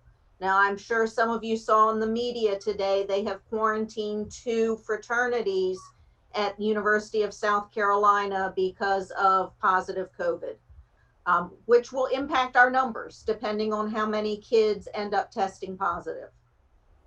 So thank you. So we'll have to be in a medium to shift into phase 2 for all 3 Correct. areas. Okay. 2 out of the 3. 2 out of the 3. 2 out of the 3. So if we're high in one area, but lower, medium in 2 areas, then we would move into phase 2? It would be the overall, whatever the overall rating that DHEC gives us. If they give us an overall rating of medium based off of those 3 indicators, then we will then shift to phase 2. They take an average of all 3 of those. And so sometimes it can be 3 different ones. And that's a little bit ambiguous, but I believe they have the metrics to give us the guidance on when we will move into phase, when we will move or shift from high to moderate, and then from moderate to low. So but it's an average of the 3. Okay, thank you, Ms. Adams. And then I have a question. I saw yesterday, and we received an email today. We're going to permit third-party services to come into our schools to provide childcare services for our teachers? That's correct. Okay, and I guess at this point, I'm just going to, take the opportunity to express a concern that I have, where at one point our teachers, families aren't interested or feeling unsafe for their kids to come to school, but yet we're providing an opportunity for childcare to come to school. We've got 30% of our families and 30% of our teachers that have said all along, we want to come back, we're fine, and we're a district of choice, but we're not providing that choice. But we're making it very difficult now for families, as we've repeatedly heard, for childcare services. They've got special ed children. I have a daughter who's had to defer because she's her college, because it's all virtual learning. She needs face-to-face instruction. We've got families that are facing these problems, but we're not providing, as a district of choice, the choice for our kids to go back to school at this point. Well, our district of choice has nothing to do with the child care service that we provide. The district of choice mantra is related to students having the opportunity to choose through various programmatic options or magnet services and so on and so forth, or their home school. So those 2 things aren't connected. The opportunity to provide our teachers with an option for childcare, and it's completely optional. And it's relegated to certain areas around our school district. So we're hubbing a few kids at certain schools geographically to give our teachers an opportunity to bring their students to these child care services, so that they have the ability to teach the remaining of our public, and so that they're not distracted. Most employers, or it has been encouraged for employers to find ways to get their working or their workforce back into the buildings and back into the offices. So this is our opportunity and our option as an employer of our teachers and support staff to give them an opportunity so that they're not impacted in a sense where they can't come to work to do certain things. It's critical that those teachers don't have or minimize their distraction because they're responsible for teaching the 28,500 plus students that we have in the district. So it's just our opportunity to try to provide these services to our teachers. We understand that it's a difficult thing for our parents, and there are some who would like to come back to school. However, we are more prepared to be able to offer this as an option as opposed to right now having full 5 days a week school, and also try to meet the standards of the CDC and DHEC when it comes to social distancing. Again, I have stated multiple times, and as well as several others have stated, we understand that it is inconvenient. And my own children will be at home learning distance, learning from e-learning as well. But we wanted to make sure that we had an opportunity to try to create an opportunity for our teachers to be able to concentrate on delivering premier educational experiences for the remaining number of our students. And it's just a small percent of the students who will be, well, small number. I'm not quite sure how many will exercise this option. I've seen the same emails that the board has seen as well about it, the cost. And we wish we could provide that service at no expense to our teachers, but I'm sure that would have been an issue as well. And so you got to pay the double. I'm sure there's going to be any decision that we make at some point. It's not going to sit well with everyone, but we felt that this was the best option to make sure that our workforce had the ability to provide the services that they need to provide. In particular, if we're talking about inverting our system and pushing out many of our services out into the community, we wanted to make sure that those individuals who we will need to bring back into the buildings to do that had the ability to assist the district in getting it done. Thank you, Mr. Shad. Thank you, Dr. Davis. Thank you. Other board members? Mr. Shad, I don't want to prolong this, but I do want to say to the board and to our viewing public, there's been a lot of discussions shared today regarding the opening of school, but I hope that one thing that caught you all's attention, our board's attention, as well as our public's attention, and that is that the USDA is stopping or no longer extending the waiver to feed students. And I think that is critical as we continue to move forward to provide and understand the inequities. And I think this is a great follow-up to what Ms. Agostini just brought up about some of the inequities that may exist. Here is a gross inequity that we know when we went into a virtual learning format, the USDA extended the waivers that allow us to feed all kids. We are still in the state of South Carolina and many states around the nation still in the grasp of COVID, where many school districts in the state, in this country, are in the all virtual format. We need the USDA to extend that waiver again this year, or at least while we are dealing with COVID as a nation. And so I would hope that you all would join me and others would join me. I've joined a national movement to with other superintendents around the country to petition the USDA to extend that waiver. It is important that all of our students get healthy, nutritious meals. It's not just important to say it during those times when we have, when it's brought to our attention. We need to be focused on these types of things all the time. And here's a great example of how we're just it's been kind of pushed on us, and and I say we, I mean the country. We're accepting the fact that they're going to stop feeding the students in the state of South Carolina, and we're accepting the fact that the USDA is going to not extend the waiver to allow us to feed our students while we're in a global pandemic, such as COVID, particularly here in South Carolina and other rural states and rural parts of the country. So I need voices to assist us in petitioning USDA. The State Department of Education should be petitioned to also petitioning the USDA. Our local and elected officials on the state level should be petitioning the USDA to ensure that all of our students are being fed. Thank you, Thank you, Dr. sir. Davis. Thank you, Dr. Davis, and I hope my colleagues will agree with me and you on that effort, and whatever we can do as part of our advocacy endeavors, we should sign on to that petition as well. At least I hope that that will be a unanimous situation, because the fact remains, we absolutely know that there is a level of folks who may not necessarily even apply to qualify for free and reduced lunch, but they still qualify. And there's also some who are what they consider the working poor. So they make just enough to go above that poverty level. And we know that in a pre-COVID situation, that one meal or two meals a day is all that child was going to have for the day. And so now we're talking about, not having this waiver, which was obviously crucial in March.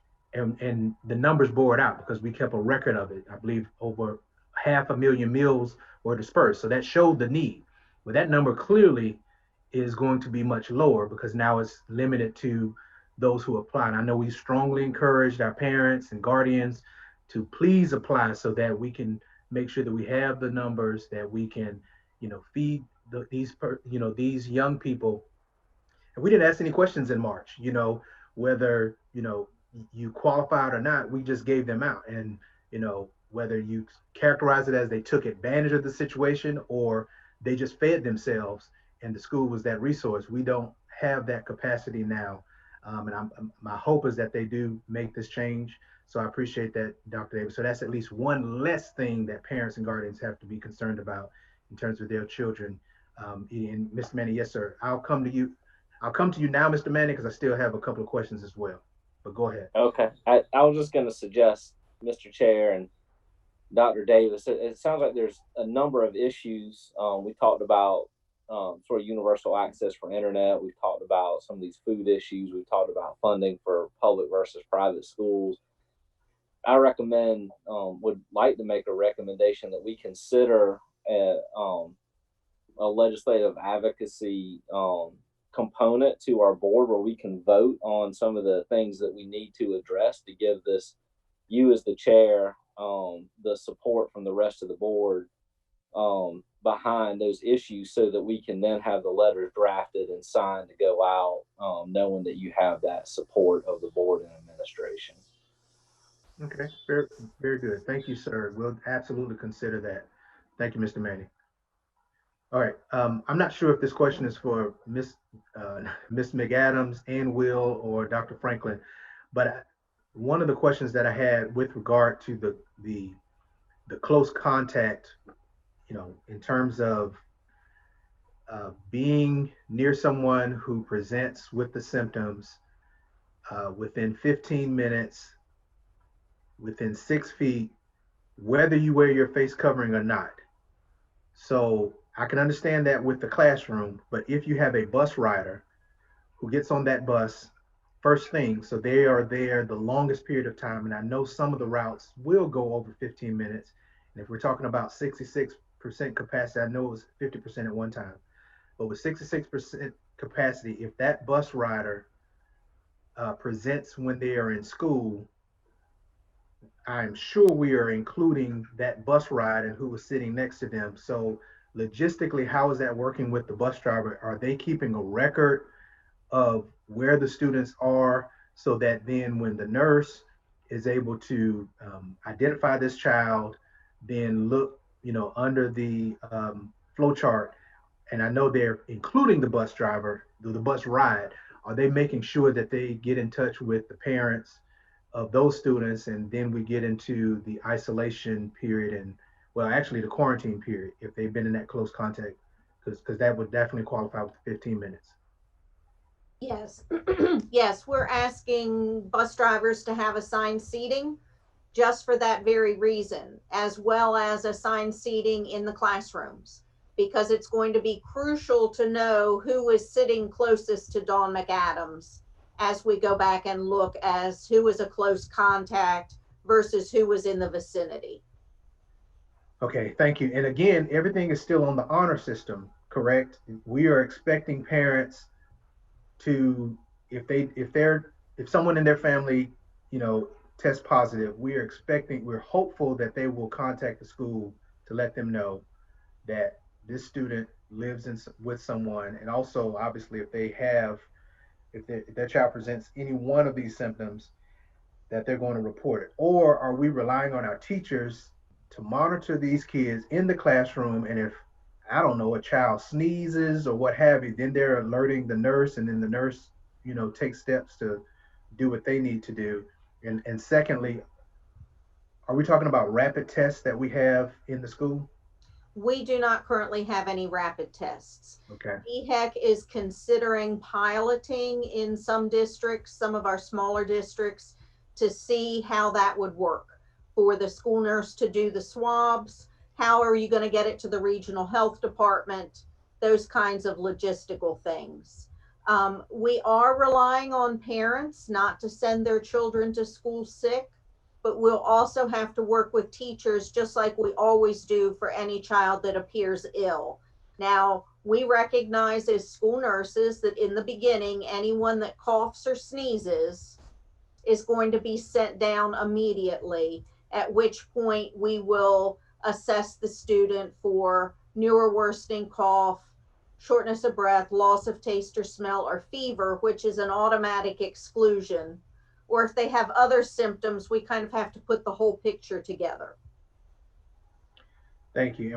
And I know we'll get to face coverings soon, but with regard to face coverings, the mask that we're going to have students to wear, my hope is that the adults have gotten used to it already, but we are talking about a large group of students who most likely have been at home during this, stay-at-home orders and all of that just have not gotten used to wearing masks, and now we're putting them in this environment.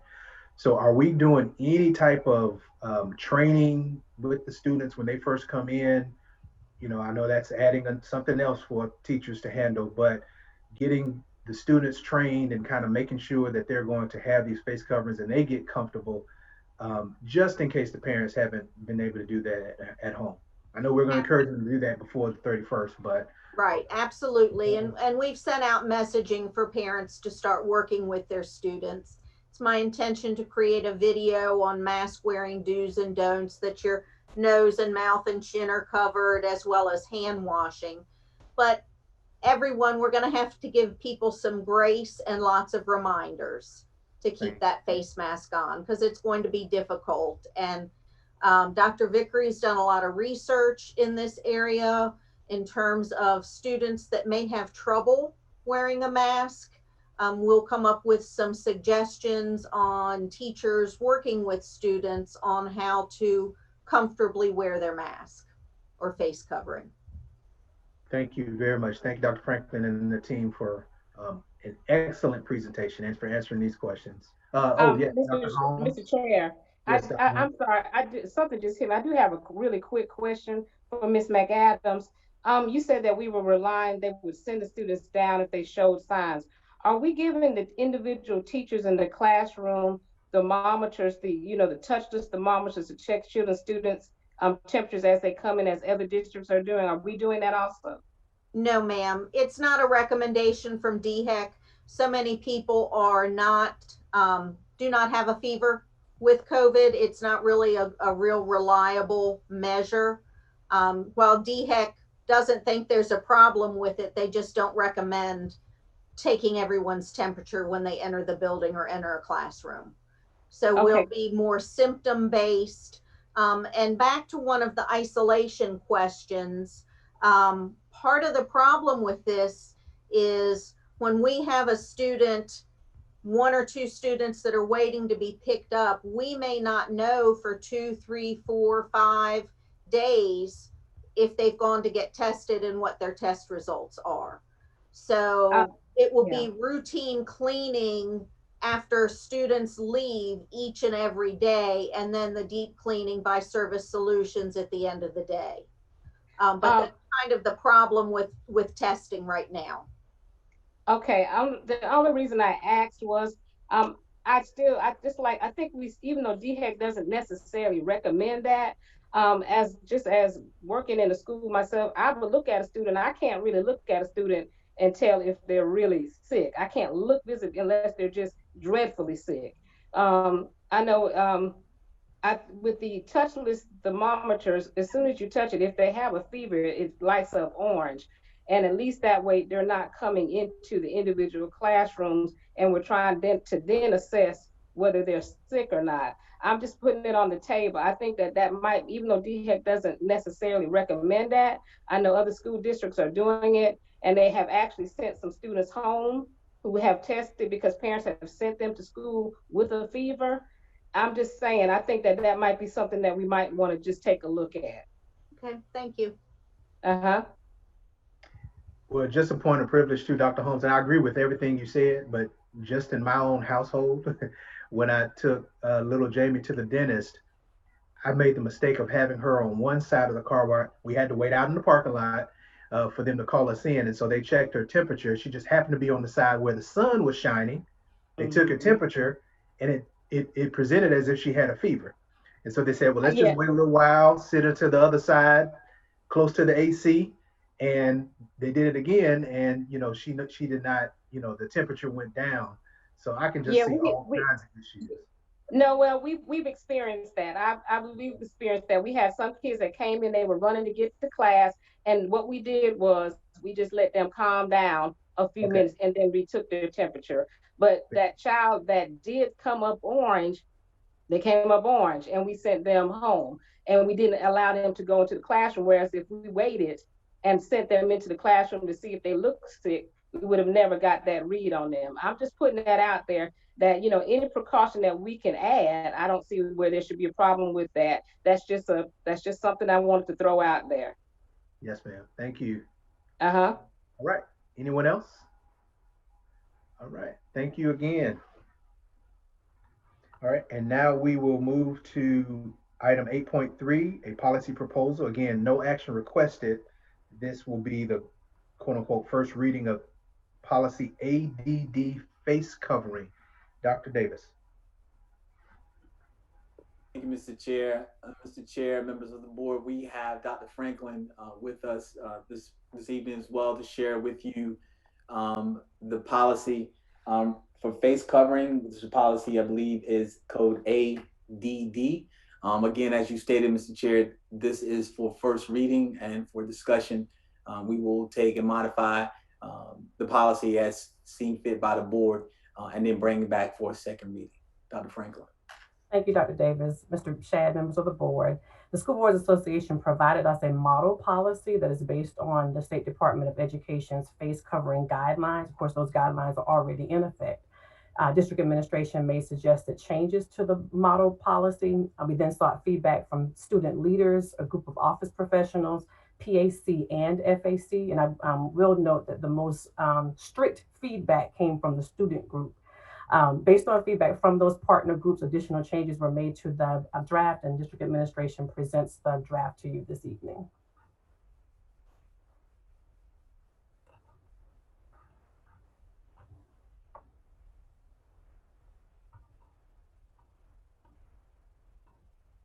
Ms. Roof, if you can just put the policy up, that'd be great, so the public can see it.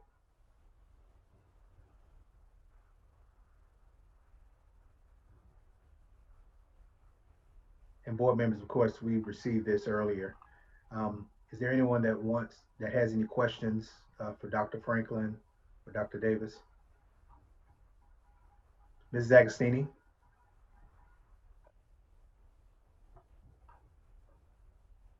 You're muted. Thank you. Sorry about that.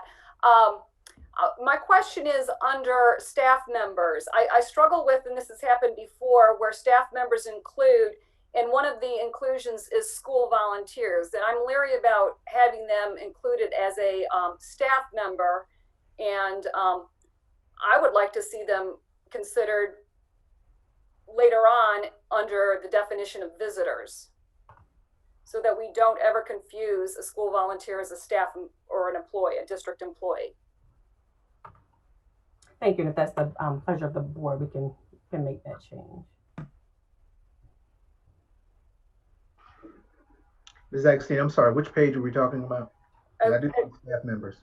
So when we're looking at page number 1, under staff members, in the middle of the paragraph, it says staff members include but are not limited to salary and hourly employees, school volunteers, student teachers, and interns. I struggle with having the school volunteer be considered a staff member. And I would, my preference, and I'm open to, you know, the reasoning or rationing or, you know, other suggestions, but I would prefer to see under school volunteers go down to the visitor section when it defines what visitors are. Mr. Shad?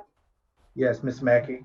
Would not a school volunteer be working in the capacity of someone who's helping the school at that time, and not just a visitor who's coming in to drop something off, pick something off, and leave? Would they not be, although their service is unpaid, would they not be working in the capacity of someone who's providing service to the school, which would make them not necessarily, of course, they're not literally a staff member, but I'm rationalizing why it is where it is. Yes, ma'am. And I do hear both of you all's concern, and I am looking, and any other board members, if you got anything. Yeah, I'm agreeing with where it is, actually. Because I'm looking at the visitor section, and is this page 2, where it does talk about folks who most likely will only spend a short period of time in that school day. For example, a parent or a guardian that may come to visit, a contract service provider, you know, some outside agency that's coming in for that period of time that may or may not have much contact with staff and students. And then of course the delivery persons as well. So they are truly visiting, not staying for a considerable period of time, as opposed to these other folks which would include these school volunteers, student teachers, interns, people who are going to be there maybe on a daily basis, but definitely will have an extended period of time.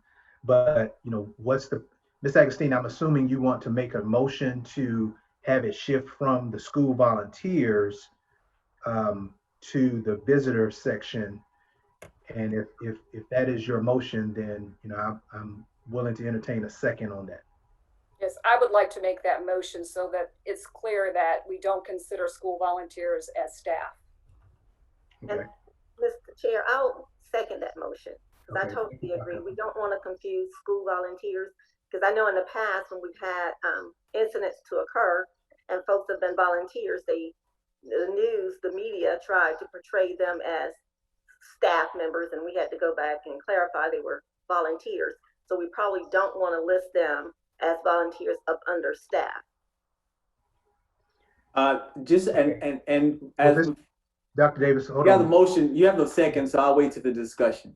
Yes, so thank you. So we do have a motion by Ms. Agostini, a second by Dr. Elkins, and now it's time for discussion. And Dr. Davis, Shad. I'm just going to defer first to the board members. Mrs. Mackey? Yeah, that was actually my question. I'd love to hear from staff, Dr. Davis, Dr. Franklin, as to their input on that before we make we vote on that, because it's there for a reason. So I would like to hear their rationale. Okay, any other board members? Mr. Chair. Oh, Ms. Agostini. I just want to comment, when we talk about contract service providers, they're defined as visitors. My assumption is that is Service Solutions, Sodexo, those people that are reporting to work. They are not considered staff, but they still come and work on our, you know, at our facilities every day. So to me, that would go in line with school volunteers. They're just not, the contract service providers aren't just stopping in briefly and headed out. Thank you. Thank you. Any other board members? Okay, let me just say this before I turn it over to you, Dr. Davis.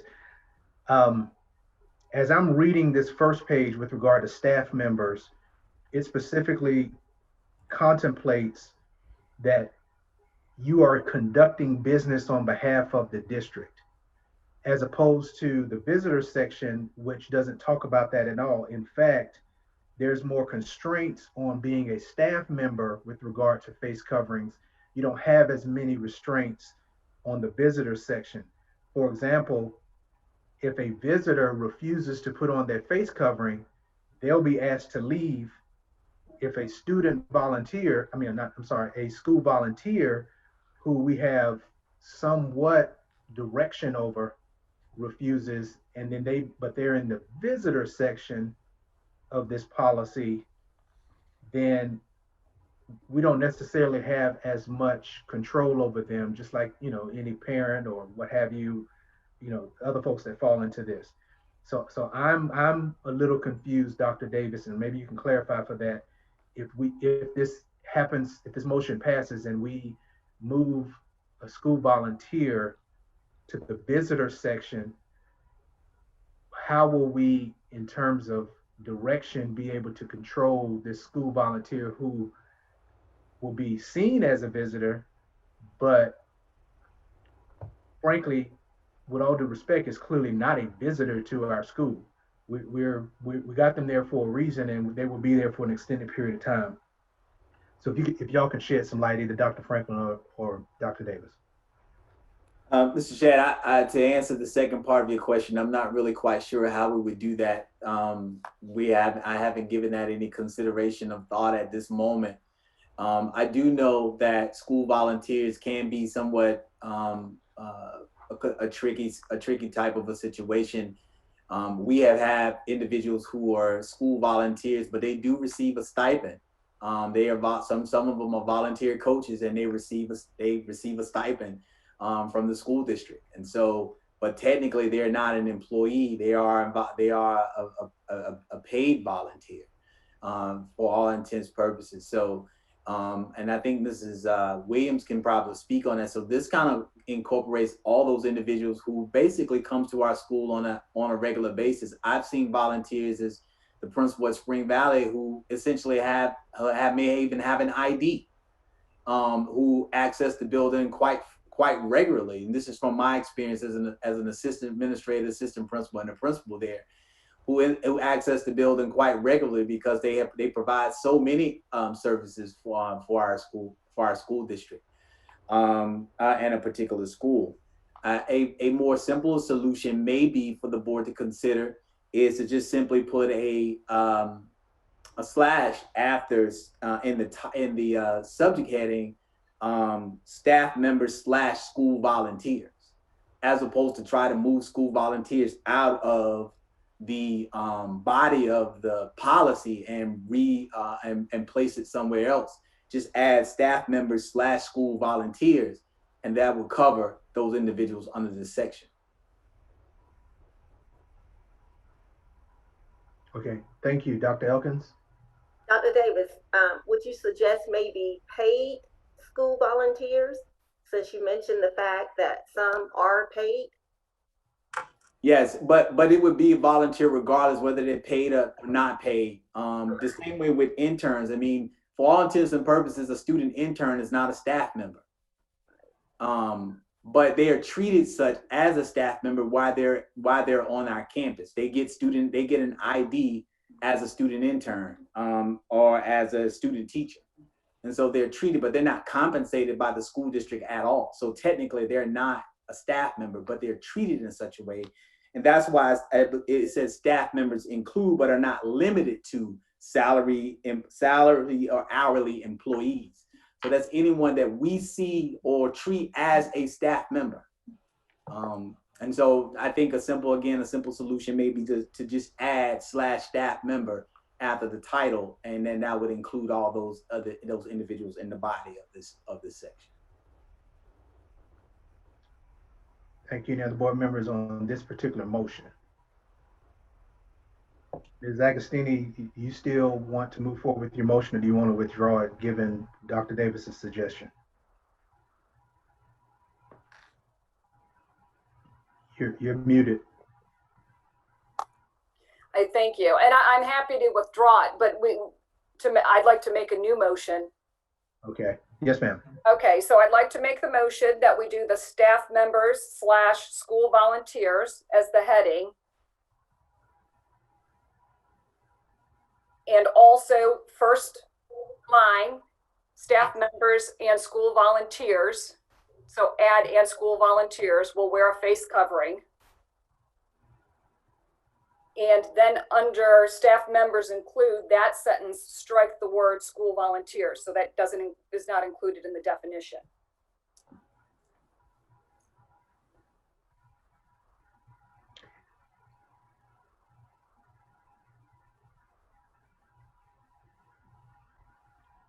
Okay, and Ms. Agostini, you see the underlined portion as well that says staff members may utilize their personal face coverings. Would you want to put a slash? And school volunteers there. Thank you. Okay, very good. Thank you. All right, is there a second? Mr. Chad, okay. Okay, thank you, Dr. Elkins. Any discussion on that? Discussion. Thank you. I was going to second. Thank you for the second, but thank you for providing that insight, Dr. Davis. That answered my question. I appreciate that. Okay, Dr. Franklin, I hope you got all that. Yes, sir, I have it. All right, great. All right. Are we able to put that to, let's see. All right, we can vote on this.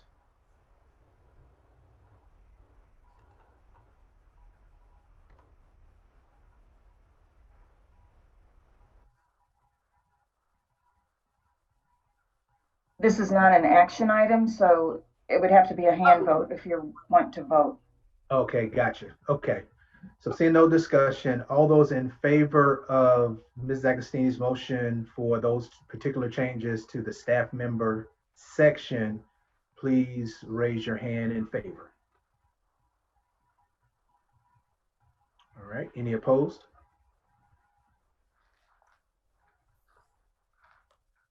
Vote is 7-0. Thank you, the motion passes. All right, are there any other motions to this particular policy?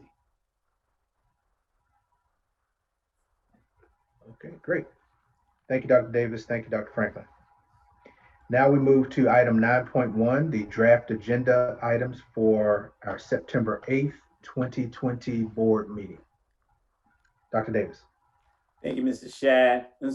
Chairman Shad, members of the board, and to our viewing public, you will find the September 8th regular scheduled board meeting, the draft agenda items. This is for the board's consideration. We will start our call and executive session at 4:30, where we will go into executive session. In executive session, I would like to make an amendment on an addition to adding a personnel matter to update the board on a personnel matter regarding the board secretary's position. Also, here we'll have student appeals if we have any, student admission requests to adult ed. We'll have our inspirational moment followed by the approval of the agenda, and then also followed by the approval of our consent agenda. We'll have public participation at 6.1, followed by our voting on executive session items, which may include, but I don't anticipate at this time, any student appeals, but we possibly could have a student admissions request into the district's adult education program. We'll have under old business action requested. We'll be asking for a vote to the policy we just covered today on ADD with the recommended suggestions, the recommended or approved changes. Under new business, no action requested. We'll have an update from our human resource department, as well as a report on a third back to school report, this time focusing on academics. Under the agenda items, and we'll cover the agenda items for September the 22nd, ask for those approvals, and then we'll have public participation number 2, should we need it, board and superintendent comments, executive session 2 if required, voting items in executive session 2 if required, and then the adjournment. Thank you, Dr. Davis. Is there a motion? Mr. Chair? Yes, Ms. Mackey. I'd like to move that we approve the draft agenda items for the September 8th, 2020 school board meeting of the Richland 2 Board of Trustees with the amendment of the addition of a personnel matter to give us an update regarding board secretary, which I presume would be item 2.4, and it would shift the public session from 2.4 to 2.5 in executive session. Thank you. Is there a second? Second. Any discussion? Mr. Chair, Mrs. Agostini? I'd like to amend the motion to add to the agenda a discussion on what the board chair is authorized to do individually.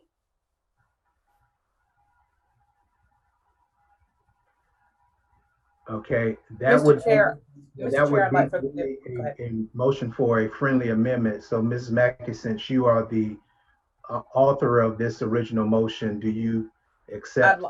I'd like for the motion to stand as is. If that's a motion for another time or another meeting, that's fine, but I'd like for it to stand as is.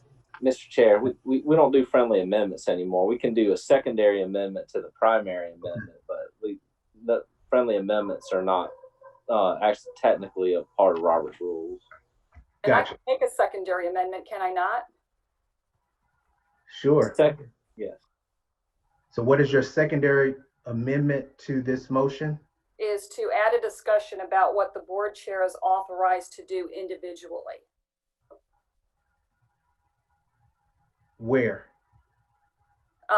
Well, would that not, I'm wondering if we need a second before we go into discussion, but basically, you know, we've had two experiences. One, a board chair commission a policy with an attorney without board approval. And then last week, there was a letter sent out on behalf of the board without board approval. And it's my understanding that no individual board member can do situations or things like that. And I would just like the South Carolina School Boards Association to come in and address the board and let us know what we can do individually and what the chair can do individually. Right, and I apologize. I was asking where on the agenda would you Mr. like? Shad, you need a second before you can discuss it, don't you? Mr. Chair, just as a point So- of clarification, the motion that Ms. Agostini is making is not germane to the motion that was made by Mrs. Mackey. That can Right. stand as a second motion after Ms. Mackey's motion is passed, but the motion has to be germane to the original motion, which was to approve the agenda with this addition for personnel update. Once that motion is approved, then you would have to go back and make a motion to approve the agenda, and Mrs. Agostini can then make her motion to add an additional item to the agenda. That would be an additional discussion point on the agenda. Mr. Chair, I disagree with that. I think it is a germane motion because it's a secondary motion to change the agenda for the next meeting. I believe that is germane. Now, if she wants to make a motion to add that as a future item on another agenda, that would be different. But if she's asking for an amendment to this one, I believe it is germane. So maybe Ms. Agostini needs to clarify if she's asking to amend the upcoming agenda or is she asking for this to be just a general future item? You're correct, Mr. Manning, in what I'm asking. I'm asking to amend the agenda, the motion that was just put before us, to include a discussion about what the board chair is authorized to do.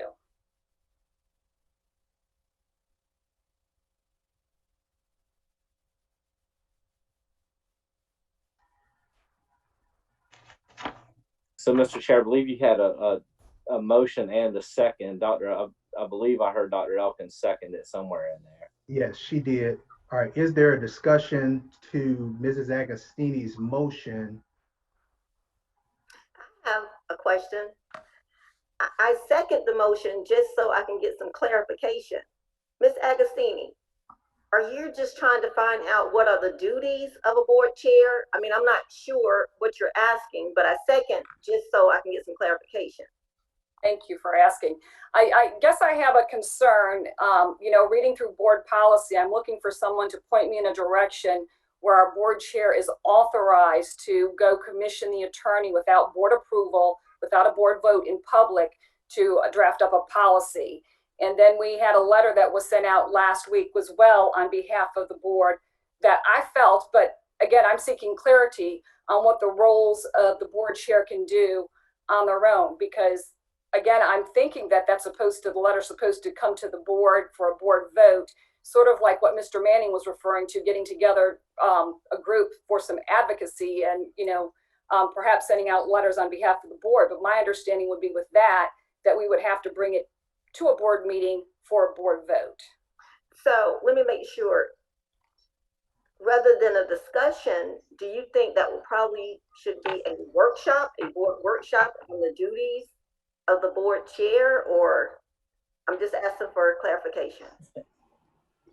You know, it can be a workshop. I'd like us to answer sooner rather than later, especially because we've had it happen a couple of times recently to get some clarification and to, you know, find out what policy, you know, does permit this to take place. Okay, any other discussion, Mr. Manning? Mr. Chair, I just want to. I'm sorry, Mr. Manning. I'm sorry, Mr. Manning. Sorry, go ahead. I can defer to Mr. Manning. I'm fine. Right. Go ahead, Mr. Manning. I can wait. Sorry. I'm sorry, I didn't realize there was somebody already. You're fine. I apologize. I mean, I believe that we've had multiple conversations, multiple workshops on the role of the board chair and the roles and responsibilities. I mean, this is another tactic to tie the board chair's hands so that we can get nothing done, but just to be tied up in bureaucracy to the end of all time. The board chair has always had the authority to interact with our board council as it relates to issues of the board. The board chair can't take action on their own, but they can certainly work with council. And in some cases, there's really not even a need to go to the whole board for council to work on behalf of the board in a way that's in the board's interest. I just think this is another tactic to bog us down in unnecessary bureaucracy. And the fact that we want to have another meeting on roles and responsibilities of this board, I mean, I feel like every school board association meeting I go to and multiple workshops we've had over the years have all delineated those roles and responsibilities. Thank you. Is there, Dr. Elkins? I'll just make a comment based on what Mr. Manning just said. We've gone, and I'm not sure if Lindsay have gone, but I've gone to several board chair responsibilities. And it is a common practice of Richland too, board members to make decisions on behalf of the school board, the entire school board. And that's more so of a practice. I'm not sure if we have anything in policy. So I do understand where Mrs. Agostini is coming from, because I've seen that. I've been on the board for 8 years and I've had many chairs and they all have been totally different. Some have followed policy and procedures and some have not. So I think based on her question and her concern, you know, I think we need to respect each other and not call everything a tactic. Sometimes people need clarification. Sometimes people need to know if that's just a policy, if it's a practice, or is it just something that we just do on our own? And I don't see anything wrong with it. I think the only way as leaders that you're going to grow and develop is when you ask questions, your colleagues support your questions and not think your questions are attack or attack you for asking the questions that you know to help you learn and to grow. Ms. Agostini? Yeah, and I am going to disagree with Mr. Manning that when a policy is commissioned by our board attorney, that is actually taking action, particularly if the district is then responsible for paying the board attorney, then it is taking action without board approval. Thank you. Yes, Ms. Mackey? Mr. Chad, I just wanted to make a comment, then I want to call for the vote. Because we've been talking for a while. With regard to board members, I know one of the things that we ask is that some questions are necessary to ask in a public forum so that the public can be aware. Other things, if they're matters of clarity or seeking clarification, we ask that you ask those things. If we have a board member or two who has a concern about a certain matter, that you get the answers to that matter, that you get that board member seek the answers to that matter, as opposed to adding it to an agenda item or perhaps a separate workshop. And of course, we have workshops every time we have professional development with our conferences, and that nature. And let me just say this before we I'm calling for the vote, but let me just say this too. The letter that's been referred was our board chair trying to get Wi-Fi access to all of the students in our district. He's trying to advocate for all of our students to have Wi-Fi access and ask the legislature, please make that a priority. So nobody asked for anything that was personal, but it was asking for Wi-Fi access to our kids. So I call for the vote, Mr. Chair. Thank you. All right, and this is the vote with regard to Mrs. Agostini's motion to have a discussion regarding the board chair's duties. Mr. Chair, Yes.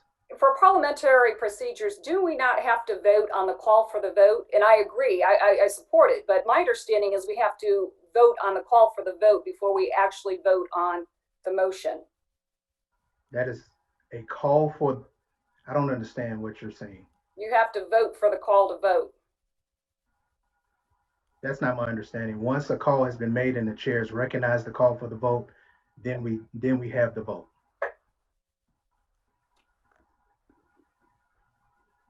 All right, all those in favor of Mrs. Agostini's motion to have a discussion for the September 8th, 2020 regarding the board chair duties. And let's see if it's. Well, Mr. Shad, it looks like the motion has been commingled. It looks like the personnel matters there and the board chair. Her motion, as I understand, was just to have just to add the board chair's responsibilities. Am I correct in that understanding? Looks like they're together though. Yes, ma'am, that's correct. It should not be combined. So if that can be taken off of our devices, it's specifically, this is only for the board chair to be a discussion of what the board chair is authorized to do on behalf of the board.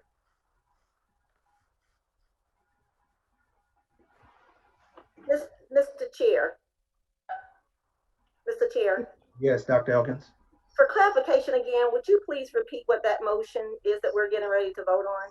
And Ms. Agostini, please correct me if I'm wrong, but my understanding is that her motion, which you seconded, Dr. Elkins, is that the draft agenda for the September 8th, 2020 board meeting be amended to include a discussion on the duties of the board chair on behalf of the board. And what they're authorized to do. Ms. What the Agostini. board chair is authorized to do, yes. Ms. Agostini, would you change your motion to maybe a later time to have this discussion instead of the next meeting? I think Mr. Manning already asked her that, and she said she wanted to go for this one. I'd like it at this meeting.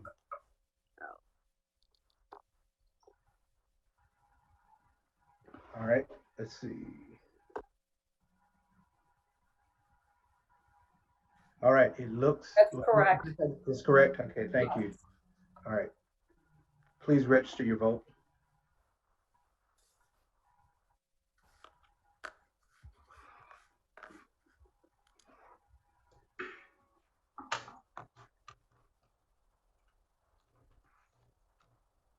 And Mr. Chair.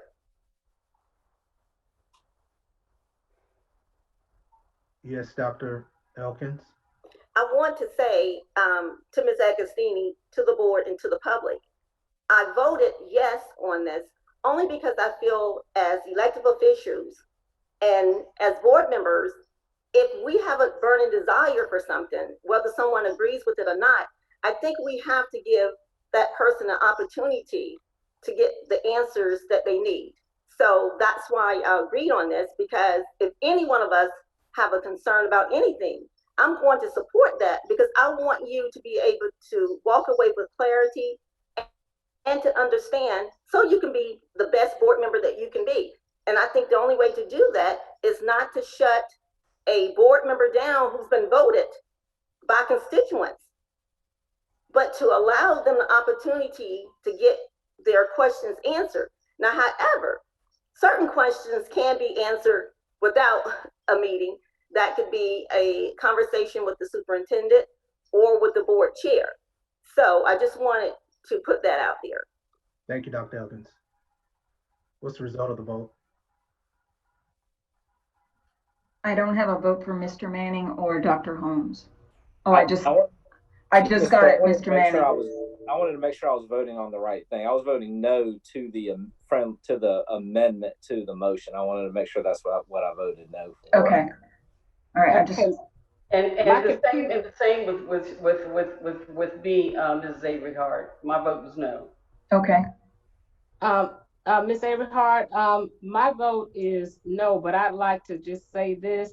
I think I agree with Dr. Elkins on the fact I think some things can be had in the conversation as opposed to adding on to the agenda, which would achieve the same accomplishment as giving people on the board the information that they need.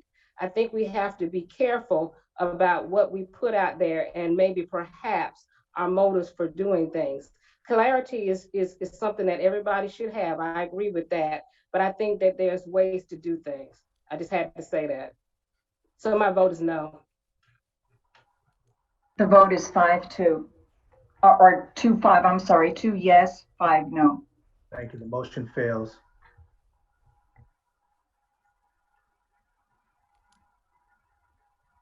Is there a call for question on the Ms. Mackey motion? I call the question, if I can, on my own motion. Right. Thank you. All please register your vote with regard to the motion to approve the draft agenda for September 8th, 2020 with the amendment to add the personnel regarding board secretary and our executive session.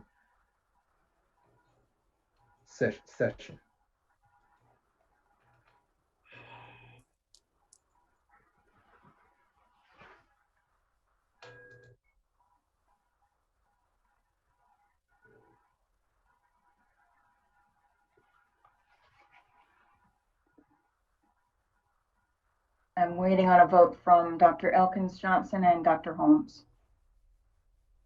Thank you. Sorry, I'm having computer issues. Nothing popped up for me, Jill, but my answer is yes. Okay. Okay, here it is. I got it. Yes. Okay.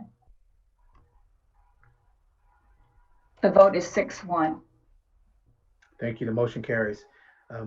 We will move beyond item 11.1 public participation because it was taken care of in the first section, 6.1. Now to item 12.1, board and superintendent comments. And I will just start with what I see here, Dr. Cheryl Caution Parker. Okay. Just want to say we have some great reports this evening. I was very impressed. And I'm also so impressed with all the planning and work that's going into our district to make it safe again for everyone to return, students, staff, everyone to come back. I think it's just phenomenal. And I think that we pretty much set not a record, but procedures in place for other districts to follow. And that's what I've been hearing a lot from community members. And out here where I live, in Blythewood, I've been hearing a lot of wonderful comments about what we're doing here in Richland School District 2. So kudos to you, Dr. Davis, and your phenomenal team. Keep up the good work.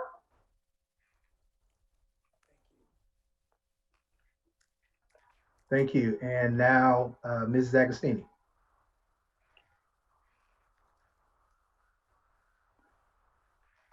I'm sorry, my screen changed on me, so I had a hard time finding it. But anyhow, yeah, I'm just going to say thank you to Dr. Davis and to the whole entire team for making school possible to start next week. Have a great evening. Thank you. Dr. Elkins. Just want to say I'm excited about the reopening of schools and all the great things that Dr. Davis and his team has done. Really appreciate all the hard work. Love the presentation tonight. So thank you guys for everything that you do. And I would just encourage everyone to continue to be safe. And please, please, please wear your mask.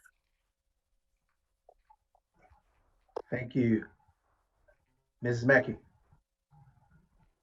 It's been a long meeting, so I won't belabor the evening. Thank you all for what you're doing. You know who you are. We appreciate you and show that on a regular basis to our community, parents, and students. Be safe. Bless y'all for your engagement. Have a good evening. Thank you. Dr. Holmes. Yes, I'd like to again say thank you, everybody, for great reports tonight. But I also like to say a special shout out to Dr. Davis for thinking of the child care for our teachers. Being an educator myself, there has been a lot of talk amongst the teaching population as to how are they going to teach the children and then still be expected to teach their own children at the same time. So I think our district took a step forward leading the way in providing that child care service for them. I think that that is commendable. And I'm very proud that our district has thought enough of our teachers to provide that for them. Also, with the USDA extension and waiver, I am all for that. Dr. Davis, whatever support we need to lend to that, you have, I'm going to be on board with you for that because it is important. We say we care about children, let's put our words into action. And last thing is that I'm glad we're taking this step to make sure that our children are safe. I do feel for everyone who has issues because I know it's difficult, but I think that as long as we're in the zone, we're doing exactly what we need to be doing. And I'm very proud of our district, our board, Dr. Davis, and all your staff, the cafeteria workers, the bus drivers, everybody involved, because this is a team effort, and you all have a good evening. Thank you, Dr. Holmes. Mr. Manning. Yeah, I want to say thank you again to Mayor Benjamin for taking the time to be with us this evening. That was very special that he was with us at the beginning of the meeting. I also want to thank staff for the comprehensive report that we got today. It really does give all of us comfort on the level of detail that that report goes into. And I think, Dawn, you talked a lot about the things that we created in this district, which I think are guides that many other districts could use in other programs. I appreciate our vendors being with us to show that tremendous support, for being a partner with us, because we certainly need them involved as well to make sure that everyone's safe. So thank you again. I do hope that the board and administration will consider the pay issue for our nurses. I think that's an issue that we need to consider in the next budget. And Dr. Davis, I don't mean to do that and put you on the spot. I just think that's something that we do need to consider during the next budget time, and take a look at. So I appreciate that. And I just all the leadership that this district has shown, Dr. Davis, staff, and this board. I appreciate each and every one of you. Thank you. Thank you, Mr. Manning. Dr. Davis? Thank you, Mr. Shad, members of the board, and of course to our viewing public. I want to start out by just giving you some update information, and I'll wrap up really quickly. The start of the 2021 school year is almost here, and we're kicking it off on August the 31st, utilizing phase 1 of our reopening schools plan. This includes e-learning through schools and the Richland 2 e-school. We will regularly monitor the COVID-19 disease activity to determine when it's safe for the district to move from phase 1 to phase 2, and then from phase 2 to phase 3. School and district front offices will be open to the public this school year starting tomorrow, Wednesday, August the 26th. Front offices at our schools and district offices will be open during normal business hours. As a result, the district will no longer be utilizing the school closure hotline, and parents and students can call the main phone lines for school and district offices for assistance. Please note that the lobby of R2I2 will remain closed to the general public. Only individuals who need to see district staff will be permitted in R2I2. This is an exciting time, and we look forward to engaging our students again for this new school year.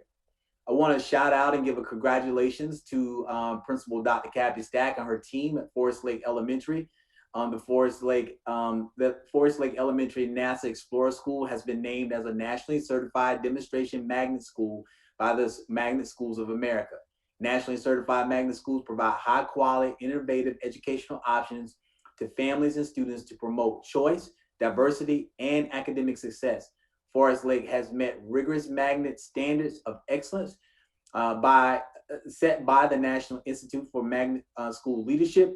Richland 2 is home to 17 nationally certified magnets and 12 schools, 8 of which are demonstration magnet schools. I have not looked this up, but I am quite confident that we lead the state in that number of nationally certified magnet schools and demonstration schools in the state of South Carolina. And I'm gonna make sure of that, but I'm almost confident that that is true.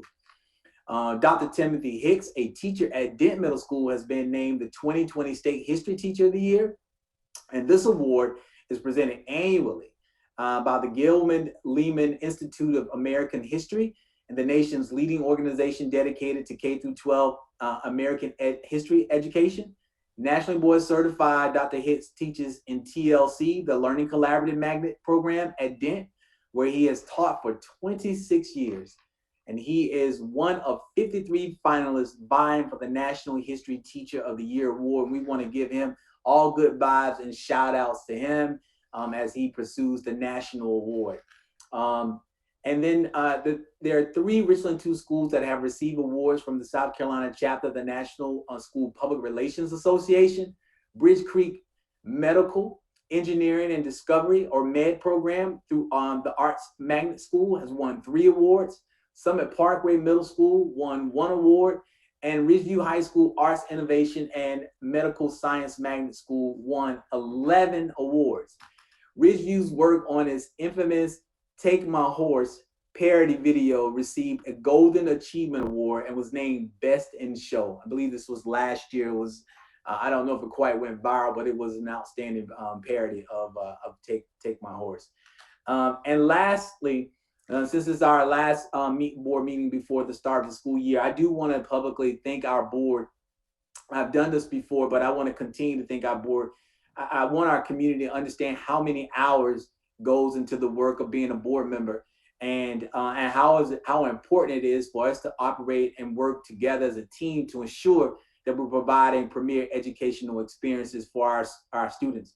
Our board works tirelessly in ensuring that our policies are in place that allows administration to do the work that they need to do, always putting all communities in our school district at the forefront of the decisions that they make, including all students, regardless of whether they're students in our special education programs, in our K programs, in our athletic and arts programs, or in our AP programs. Regardless of what they do, regardless of who our students are, our board stands in support of our community, and I'm appreciative of all of our board members who have always demonstrated support of the efforts of our school district and our school administration. So thank you.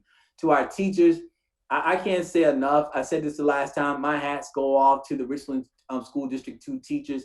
Our teachers are phenomenal, phenomenal, phenomenal. They stepped up to the plate and they did the work. I mean, they did the work. They put the work in, and they are ready for the start of the school year, whether it's e-learning, Richland 2 e-school, or when we transition back to brick and mortar.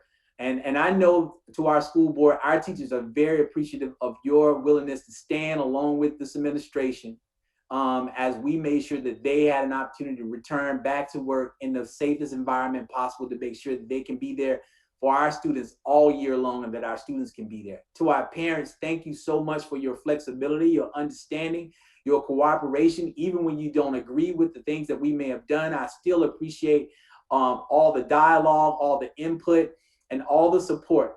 We cannot be a premier school district without premier parents, and we appreciate you as well. To our wonderful students, we look forward to you returning back to our schools in the very near future. But as you are preparing for e-learning, just know that the district is here to support you. Your school administration is here to support you. Your district administration is here to support you, and your school board and your community. And to our wonderful community, thank you for being engaged. I've been watching the numbers of our board meetings since we have been virtual, and you have been engaged and active, and I appreciate that. I've had very many comments from members of our community reaching out to school board, reaching out to district administration, and I appreciate you all for your engagement in our district, in the district, and your engagement in your students' education. And I'll leave you all with this, and I hope I didn't leave anyone out. And to our support staff, our CDFs, our school counselors, to all of you, anyone that has a role, a bus driver, all of you, thank you for everything you've done this summer to ensure that we start the school year off great next week. But I'll leave our community with this. 3 years ago, when I took over as superintendent, I used to ask this question, and I said this at convocation on this week. The question is, how are the children? And our responsibility is to answer that question with an emphatic, all the children are well. As we move into the next, this upcoming school year, it's going to be very important that we remember to keep that front and center, that we are looking out for all of our children. And that doesn't necessarily mean that every student's going to get the exact same thing. It means that we're going to have the courage to make sure that we're providing equitable services to all of our students. That if they are on the 10-yard line and they need to score, then we give them the ball and put them in position to score from the 10-yard line. And if they're on the 50-yard line, they may need more plays called for them to get the ball across the goal line because they got to go 50 yards. We have to be courageous enough to continue to do that, but we all have to stand together as a community to make sure that all the children are well, and it is everybody's responsibility to ensure that that takes place. I appreciate all of you. I thank you all for the support of our school district. Everybody, please remain safe, wash your hands, wear your mask, and social distance when you can, and we'll see you all on August the 31st. Thank you. Thank you, Dr. Davis. Yes, thank you, Dr. Davis. There's not much more that needs to be said, so I just echo all the comments of my fellow board members. Welcome back. We are ready to at least kick off on the 31st, and we are hopeful that things will be at a situation where we can move into phase 2. And just always remember safety first, safety first, safety first. So now I will entertain a motion to adjourn at this time. Mr. Chair, Mrs. Mackey, I move to adjourn. thank you. Is there a second? Second. Second by Mrs. Agostini. All those in favor do so by hand vote. All right. Any opposed? Seeing none, motion passes. Y'all have a good evening. This meeting is adjourned.